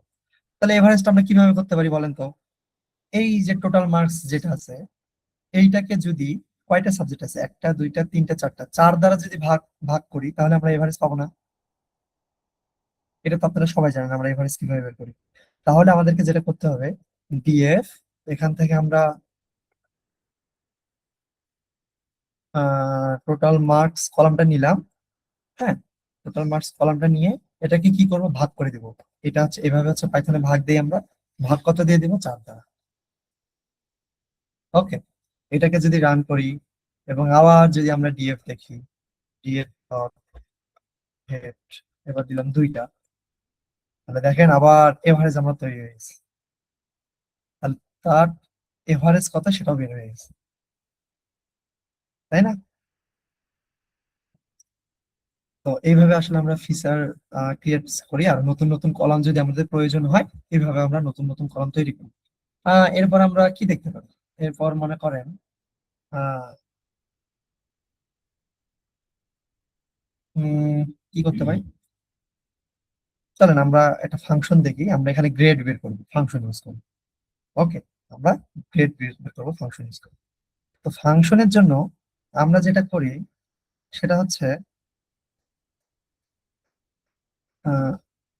ডিইএফ ইউজ করি। যখন আমরা ডেফ ইউজ করি তখন পাইথন বুঝে যায় যে আমি একটা ফাংশন তৈরি করতে যাচ্ছি। এখন আপনাদের এখন ইন ডিটেলস না বুঝলে হবে, এগুলো আসলে মেইন কোর্সে এগুলো আরো অনেক ডিটেলস এর কথাবার্তা হবে। এখন জাস্ট এমনিতে দেখেন আর কি, বেসিক নলেজের জন্য। তো ডেফ যখন আমি দিয়েছি তখন ফাংশন বুঝে, পাইথন বুঝে গেছে যে আমি একটা ফাংশন তৈরি করতে যাচ্ছি। তাহলে ফাংশনের জন্য প্রথমে আমার আহ লাগবে হচ্ছে ফাংশন নেম লাগবে। মনে করেন আমি দিলাম হচ্ছে গ্রেড। হ্যাঁ, ফাংশনের নেম দিলাম গ্রেড। এর ভিতর আমাকে একটা দিতে হবে হচ্ছে প্যারামিটার দিতে হবে। প্যারামিটার দিলাম মনে করেন এভিজি। ওকে, প্যারামিটার দিলাম হচ্ছে এভিজি। এখন এখানে একটু বুঝাই, আসলে ফাংশন, এটা তো ফাংশন। হ্যাঁ, ফাংশন কেমন, ওই যে আমরা ম্যাথমেটিক্সে দেখি না, F of x is equal two x square plus 5x plus 5, এইভাবে দেখি না? ওখানে যদি এক্স এর মান কিছু যদি কিছু বসাই দেয়, 2 বা 3 যাই বসাই না কেন, টোটাল একটা মার্কস চলে আসে না? টোটাল তো একটা ভ্যালু চলে আসে ওই ফাংশনটা। সিমিলারলি আমরা তাই করলাম, এখানে গ্রেড একটা ফাংশন হিসেবে নিলাম এবং ওর ভিতর প্যারামিটার, ওই যে এফ অফ এক্স, এক্স কিন্তু একটা প্যারামিটার। ওকে, এখানে একটা প্যারামিটার হিসেবে আমরা এভিজি নিলাম। এভিজি, আসলে এভারেজের শর্ট ফর্মটা কিভাবে লিখি আমরা? এভিজি, তাই তো? এভিজি নিলাম প্যারামিটার হিসেবে। এটা আপনারা যা খুশি তাই নিতে পারেন, সমস্যা নেই। তো যখন আমি এখানে কলম দিলাম, তখন পাইথন বুঝতে পারবে যে আমার ফাংশনের লজিক এখন থেকে শুরু, এখান থেকে শুরু। ওকে, তো এখানে আমি লজিক কি দিব? এখানে আমি হচ্ছে কন্ডিশন ইউজ করব। কন্ডিশন নিয়েও আমরা ইন ডিটেলসে আলোচনা করব মেইন কোর্সে। এখন জাস্ট দেখেন কন্ডিশনটা কেমন। ইফ, ওকে, ইফ এভিজি মানে এভারেজ, এইটা যদি গ্রেটার দেন অর ইকুয়াল 80 হয়, গ্রেটার দেন অর ইকুয়াল 80 হয়, তাহলে রিটার্ন মানে ব্যাক করবে আর কি, রেজাল্ট হিসেবে ব্যাক করবে রিটার্ন এ প্লাস। তাহলে এখানে আমি কি দিলাম, যদি এভারেজ মানে এভারেজ যে মার্কসটা হবে এটা যদি 80 সমান বা 80 থেকে বড় হয়, তাহলে আমাকে রিটার্ন হিসেবে কি দিবে? রিটার্ন হিসেবে দিবে এ প্লাস। ওকে, এটা একটা কন্ডিশন গেল। এবার আরেকটা কন্ডিশন দেই, এলিফ। হ্যাঁ, এলিফ। এলিফ যখন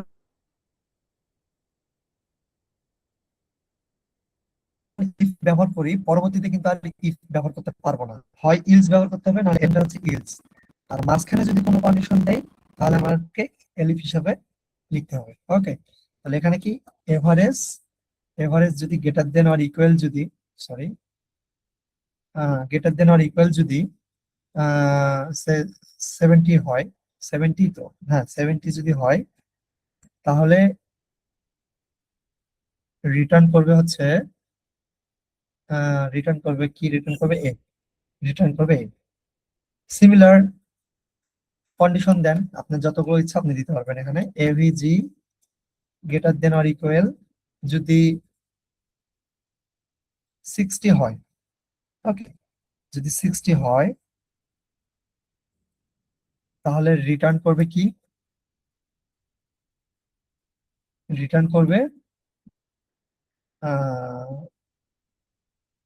এ মাইনাস, আবার এলিফ দেন,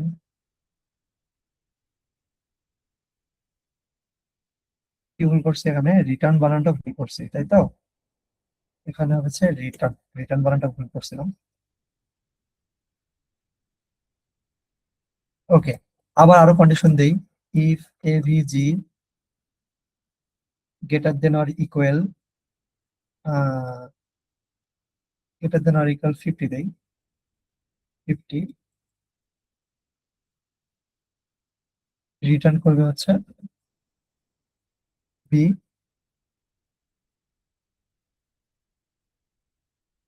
এলিফ AVG greater than or equal যদি কত দেই, 33, 33 থেকে যদি 33 সমান বা বড় যদি হয়, তাহলে রিটার্ন করবে হচ্ছে, তাহলে রিটার্ন করবে হচ্ছে কি রিটার্ন করবে, পাস নাকি সি দে, সি, ইলস, ইলস যদি এই সবগুলো কন্ডিশন যদি, ফার্স্ট কন্ডিশন যদি এমন হয় তাহলে রিটার্ন দিবে এ প্লাস, সেকেন্ড কন্ডিশন যদি এমন হয় তাহলে এ দিবে। হ্যাঁ, তো সব কন্ডিশন যদি ফিল আপ না হয়, তাহলে কি দিবে, তাহলে দিবে হচ্ছে, রিটার্ন দিবে হচ্ছে এফ, এফ মানে ফেল।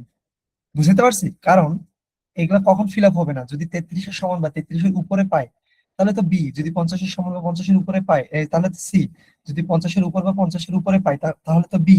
এইভাবে তো প্রত্যেকটা কন্ডিশন ফিল আপ হবে। সর্বশেষ কি থাকলো, সর্বশেষ বাকি থাকলো হচ্ছে 33-এর নিচে, তাই তো, 33-এর নিচে পাইলে তো ফেল।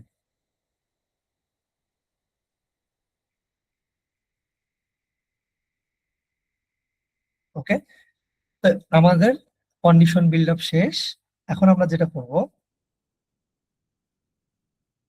এখন আমরা যেটা করব সেটা হচ্ছে,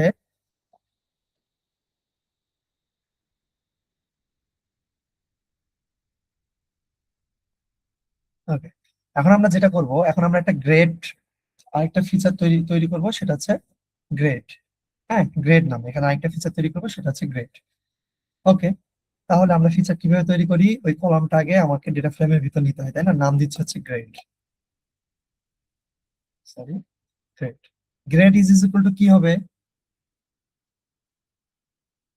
আহ, আমরা এই যে এই কন্ডিশন গুলা, এই যে 80 70, এই কন্ডিশন গুলা এভারেজের উপর বেস করে নিব। ওকে, এভারেজের উপর বেস করে নিব। তাহলে এখানে আমরা কি করতে পারি, এখানে আমরা যেটা করব সেটা হচ্ছে ডিএফ, ডিএফ থেকে আমরা নিব হচ্ছে এভারেজ, এভারেজ, এভারেজ কে নেব, ডিএফ থেকে এভারেজ কে নিয়ে এখানে আমরা অ্যাপ্লাই করব, মানে এই কলামটার উপর আমরা অ্যাপ্লাই করব। অ্যাপ্লাই করব কি, কমা দিছে এখানে না, এখানে করবো হচ্ছে অ্যাপ্লাই। অ্যাপ্লাই করব কি, এই যে এই ফাংশনটা তৈরি করছি না, এই যে একটা ফাংশন তৈরি করছি না, যেমন এফ অফ, এফ এর ভিতর আমরা ফাংশন তৈরি করে রাখতে পারি না, সিমিলার ডোমেইন রেঞ্জ আমরা জিনিসগুলো তো দেখছি, সিমিলারলি এই ফাংশনটাকে আমি এই এভারেজ, এই কলামটার উপর অ্যাপ্লাই করব। ওকে, তাহলে এখানে কি দিব, এখানে দিয়ে দিব সেই গ্রেডটা, গ্রেড ফাংশনটাকে, ঠিক আছে, গ্রেড ফাংশনটা।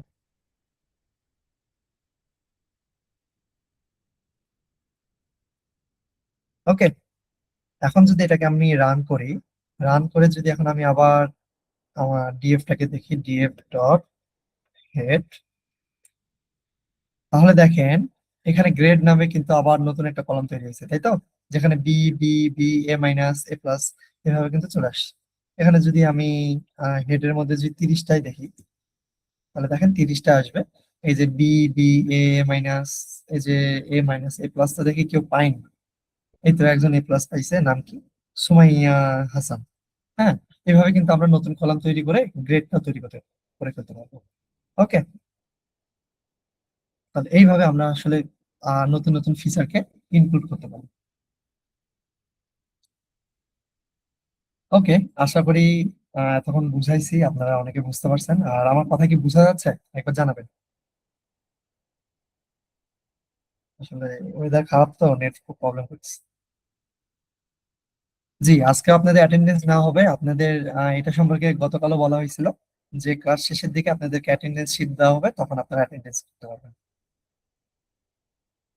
ওকে, তো যাক, এখন আমরা মোটামুটি শেষের দিকে চলে আসছি আজকের ক্লাসের। এখন আমরা জাস্ট দেখবো যে আমরা কোরিলেশন কিভাবে করতে পারি এই নিউমেরিক্যাল ভ্যালুগুলোর মধ্যে। আসলে কোরিলেশন বলতে কি বোঝায়? দুইটা ভেরিয়েবলের মধ্যে পজিটিভ এবং নেগেটিভ রিলেশনকে বোঝায়। যে এই ভেরিয়েবলটা, একটা ভেরিয়েবল বাড়ার কারণে আরেকটা ভেরিয়েবল কি পরিমাণ পরিবর্তন হচ্ছে, এই জিনিসটা হচ্ছে কোরিলেশন। ওকে, তো কোরিলেশনটা আসলে যারা স্ট্যাটিস্টিক্স একটু পড়াশোনা করছেন বা ম্যাথমেটিক্স, তারা এই জিনিসটার সাথে ভালোভাবে পরিচিত, এবং যারা রিসার্চ করতেছেন বা একাডেমিক কার্যকলাপের সাথে যুক্ত আছেন, কোরিলেশনকে ভালোভাবে চেনার কথা। তো আহ, এখানে আমরা কোরিলেশন ম্যাট্রিক্সটা কিভাবে তৈরি করবো, আমরা নাম দিই কোরিলেশন ম্যাট্রিক্স। নাম দিব সেটা হচ্ছে ডিএফ। এই ডেটা ফ্রেমটা থেকে সিলেক্ট করব, সিলেক্ট করব, select D types, select D types. Okay, এই ডেটা ফ্রেম থেকে আমি ডেটা টাইপ সিলেক্ট করব। কি ডেটা টাইপ সিলেক্ট করব সেটা হচ্ছে, দেখেন কোরিলেশন তো একটা ম্যাথমেটিক্যাল রিলেশন, তাই তো? তাহলে এটা অবশ্যই নিউমেরিক্যাল ভ্যালুর মধ্যে হইতে হবে। এটা তো ক্যাটাগরিক্যাল ভ্যালুর মধ্যে হইতে পারবে না, তাই না? যেমন এখানে রিয়া আহমেদ, সাকিব হাসান, রহিম ইসলাম, এদের মধ্যে কি আমি কোনো সম্পর্ক, নাম থেকে কি কোনো সম্পর্ক বের করতে পারবো? পারবো না। কিন্তু আমি কিন্তু এই স্কোর গুলা দিয়ে, ম্যাথ, ইংলিশ বা এই ধরনের নিউমেরিক্যাল যেগুলো আছে, এগুলোর মধ্যে কিন্তু আমি একটা রিলেশন বের করতে পারবো, যে ম্যাথে স্কোর বেশি হলে ইংলিশ স্কোর কেমন হচ্ছে, সায়েন্স স্কোর বেশি হলে আইসিটি তে কেমন হচ্ছে, অ্যাটেন্ডেন্সে বেশি হলে টোটাল এভারেজে কত আসতেছে, গ্রেডে কি আসতেছে, এই জিনিসগুলো কিন্তু বের করতে হবে। তাহলে আমাকে কি নিতে হবে? পুরো ডেটা ফ্রেম থেকে শুধু নিউমেরিক্যাল ভ্যালু গুলো নিতে হবে, তাই তো? তাহলে আমি এখন ওটাই করতেছি, ডিএফ থেকে আমি ডেটা টাইপ সিলেক্ট করতেছি। ডেটা টাইপ কোনটা নিব? শুধু নিউমেরিক্যাল নিব, তাই তো? এটার জন্য আমাকে করতে হবে, ইনক্লুড করতে হবে। মানে আমি এই ডেটা টাইপস ইনক্লুড করতেছি। কাকে করব? শুধু হচ্ছে নাম্বার গুলাকে, তাই তো? সেটা নাম্বারটা লিখে দিতে হবে, নাম্বারটা লিখে দিতে হবে। হ্যাঁ, তাহলে নাম্বারটা যদি আমরা নেই, আচ্ছা এটাকে আমি যদি একটু আলাদাভাবে আপনাদেরকে দেখাই যে এটার রেজাল্ট আসলে কি, তাহলে আপনারা বুঝতে পারবেন একটু ভালো করে। দেখেন, শুধু কিন্তু যেগুলোতে নাম্বার আছে সেগুলো চলে আসছে, তাই নাকি? শুধু কিন্তু যেগুলোতে নাম্বার আছে সেগুলো চলে আসছে, সেগুলো চলে আসছে। তো আমরা এইভাবে শুধু নাম্বার বা শুধু ক্যাটাগরিক্যাল ভেরিয়েবল এইভাবে নিতে পারি। তাহলে ওই নাম্বার গুলাকে কি করব আমরা? কোরিলেশন বের করবো। এর জন্য পাইথনে বিল্ড আপ ফাংশন আছে, জাস্ট সি ও ডাবল আর ওর দিয়ে ব্র্যাকেট দিলে হয়ে যায়। ঠিক আছে, ওর দিয়ে ব্র্যাকেট দিলে হয়ে যায়। এখন যদি এটাকে আমরা কোর ম্যাট্রিক্স কে যদি আমরা রান করি, কোর ম্যাট্রিক্স কে যদি আমরা রান করি, এখন কিন্তু আমরা এখানে কিছু নিউমেরিক ভ্যালু দেখতে পাচ্ছি, তাই না? ওকে, নিউমেরিক ভ্যালু আমি এটা বুঝাই দিচ্ছি। এখানে একটা জিনিস দেখেন, এখানে তো প্রত্যেকটা ভ্যালুই তো মূল্যবান, তাই না? এখানে তো প্রত্যেকটা ভ্যালুই তার আহ, তার অবজারভেশনের জন্য মূল্যবান। কিন্তু এখানে স্টুডেন্ট আইডির কিন্তু কোনো কাজ নাই। স্টুডেন্ট আইডি কিন্তু এখানে মিসলিড করতেছে। স্টুডেন্ট আইডি কি কোন ভাবে, মানে স্টুডেন্ট আইডি কি এখানে কোনো রকমের কাজ আছে? পুরা পুরা ভ্যালুটাকে দিতেছে না।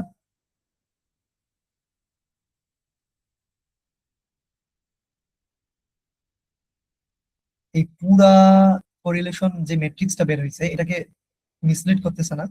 তাহলে আমরা কোরিলেশন বের করার আগে আমাদেরকে একটু যেটা করে নিতে হবে সেটা হচ্ছে এই যে স্টুডেন্ট আইডিটাকে বাদ দিয়ে দিতে হবে। স্টুডেন্ট আইডিটাকে কি করতে হবে? বাদ দিয়ে দিতে হবে।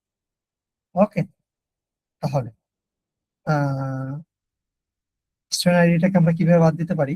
স্টুডেন্ট আইডিটাকে বাদ দেওয়ার জন্য আমরা যেটা করতে পারি সেটা হচ্ছে, এখানে আমার স্টুডেন্ট আইডির কোনো প্রয়োজন পড়তেছে না। কি করতে পারি? ডিএফ, এক মিনিট,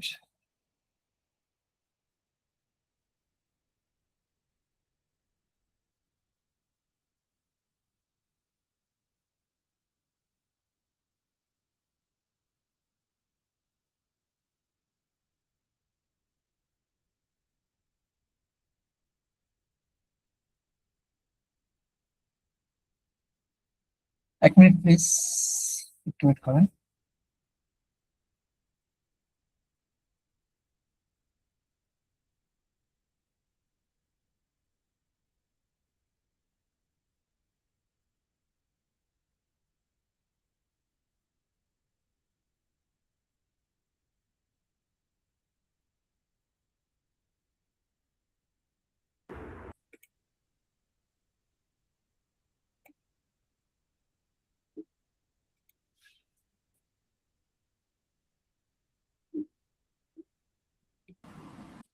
ওকে, হ্যাঁ, আমরা যেটা বলতেছিলাম, আমরা এখান থেকে স্টুডেন্ট আইডিটাকে ড্রপ করবো, তাই তো? তাহলে এটা করার জন্য আমরা যেটা করবো, DF dot drop, DF DF dot drop, এখানে আমরা সাবসেট দিব। সাবসেট, সাবসেটের মধ্যে কি দিব? যে কলামটাকে আমি ড্রপ করে ফেলতে চাচ্ছি, মানে বাদ দিয়ে দিতে চাচ্ছি সেটাকে। হ্যাঁ, তো এখানে আমার সাবসেট হচ্ছে স্টুডেন্ট আইডি। সাবসেট হচ্ছে স্টুডেন্ট আইডি। ওকে, তো স্টুডেন্ট আইডিটা দেওয়ার পর আমরা আরেকটা কাজ করবো, সেটা হচ্ছে comma in place this is equal to true করে দেবো। ওকে, আমরা এখানে কি করলাম? এখানে হচ্ছে আমরা ড্রপ করব, এই ডেটা ফ্রেমটা থেকে ড্রপ করব একটা কলামকে, কলামটার নাম কি? Student ID. সেটা সাবসেট হিসাবে লিখতে হবে।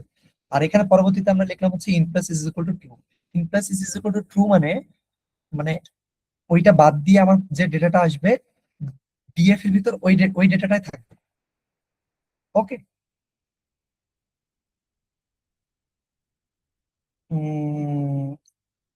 সাবসেট বানান ভুল করছি, সরি। এখানে সাবসেট দিয়ে দিলে এখানে হচ্ছে একটা,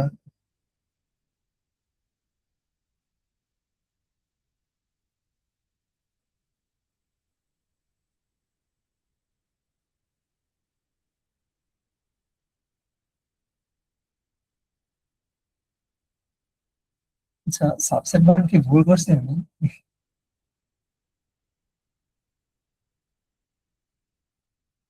ওয়েট এ মিনিট।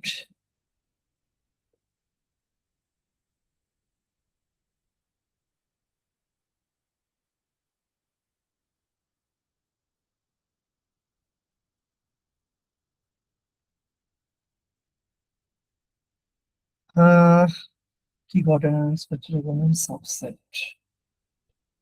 ও, ওইখানে সাবসেট দিতে হবে না, সরি, আমি একটু ভুল করে ফেলছি।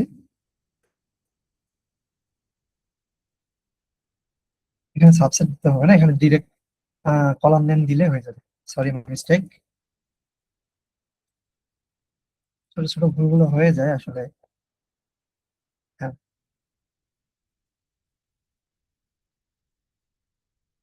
ওকে, ড্রপ, এবং এটা এক্সিস দিয়ে দিতে হবে। Axis is equal two 1। তাহলে আমার এই এক্সিস বরাবর পুরো আইডি, পুরো কলামটা ডিলিট হয়ে যাবে। ওকে, দেখা যাক কি হয়। হ্যাঁ, দেখেন এখন আর হচ্ছে স্টুডেন্ট আইডি কলামটা আর নাই। এবং এটাকে যদি আমরা ইনফ্লুয়েন্স করি, ইন প্লেস যদি ট্রু করে দেই, তাহলে আমার ডেটা ফ্রেমে এটাই ট্রু ভ্যালু হিসেবে থাকবে। ওকে, মানে ডেটা ফ্রেমে আর এই কলামটা থাকবে না। এখন আমরা ডেটা ফ্রেম যত জায়গায় কল করব, এই কলামটা আর থাকবে না। তাই এটাকে আবার রান করি, তো দেখেন এখন আর স্টুডেন্ট আইডিটা নাই। ওকে, এটা হচ্ছে আমাদের কোরিলেশন ম্যাট্রিক্স। এখানে আসলে আমরা প্রত্যেকটার সাথে প্রত্যেকটা কোরিলেশন দেখতে পাবো। কোরিলেশনের ভ্যালু সাধারণত -1 থেকে +1 পর্যন্ত হয়।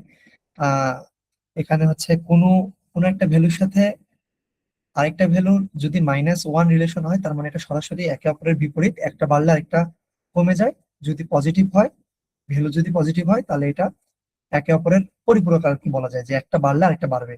আর যদি তাদের মধ্যবর্তী ভ্যালু যদি 0 থাকে, তাহলে বুঝতে হবে যে এদের মধ্যে কোনো রকমের সম্পর্ক নেই। যেমন এখানে যদি আমি এভারেজ, এই যে এই জায়গাটায় দেখেন, এভারেজের সাথে যদি টোটাল মার্কসের যদি আমি সম্পর্কটা দেখি, ওকে, টোটাল মার্কস কোথায়, আহ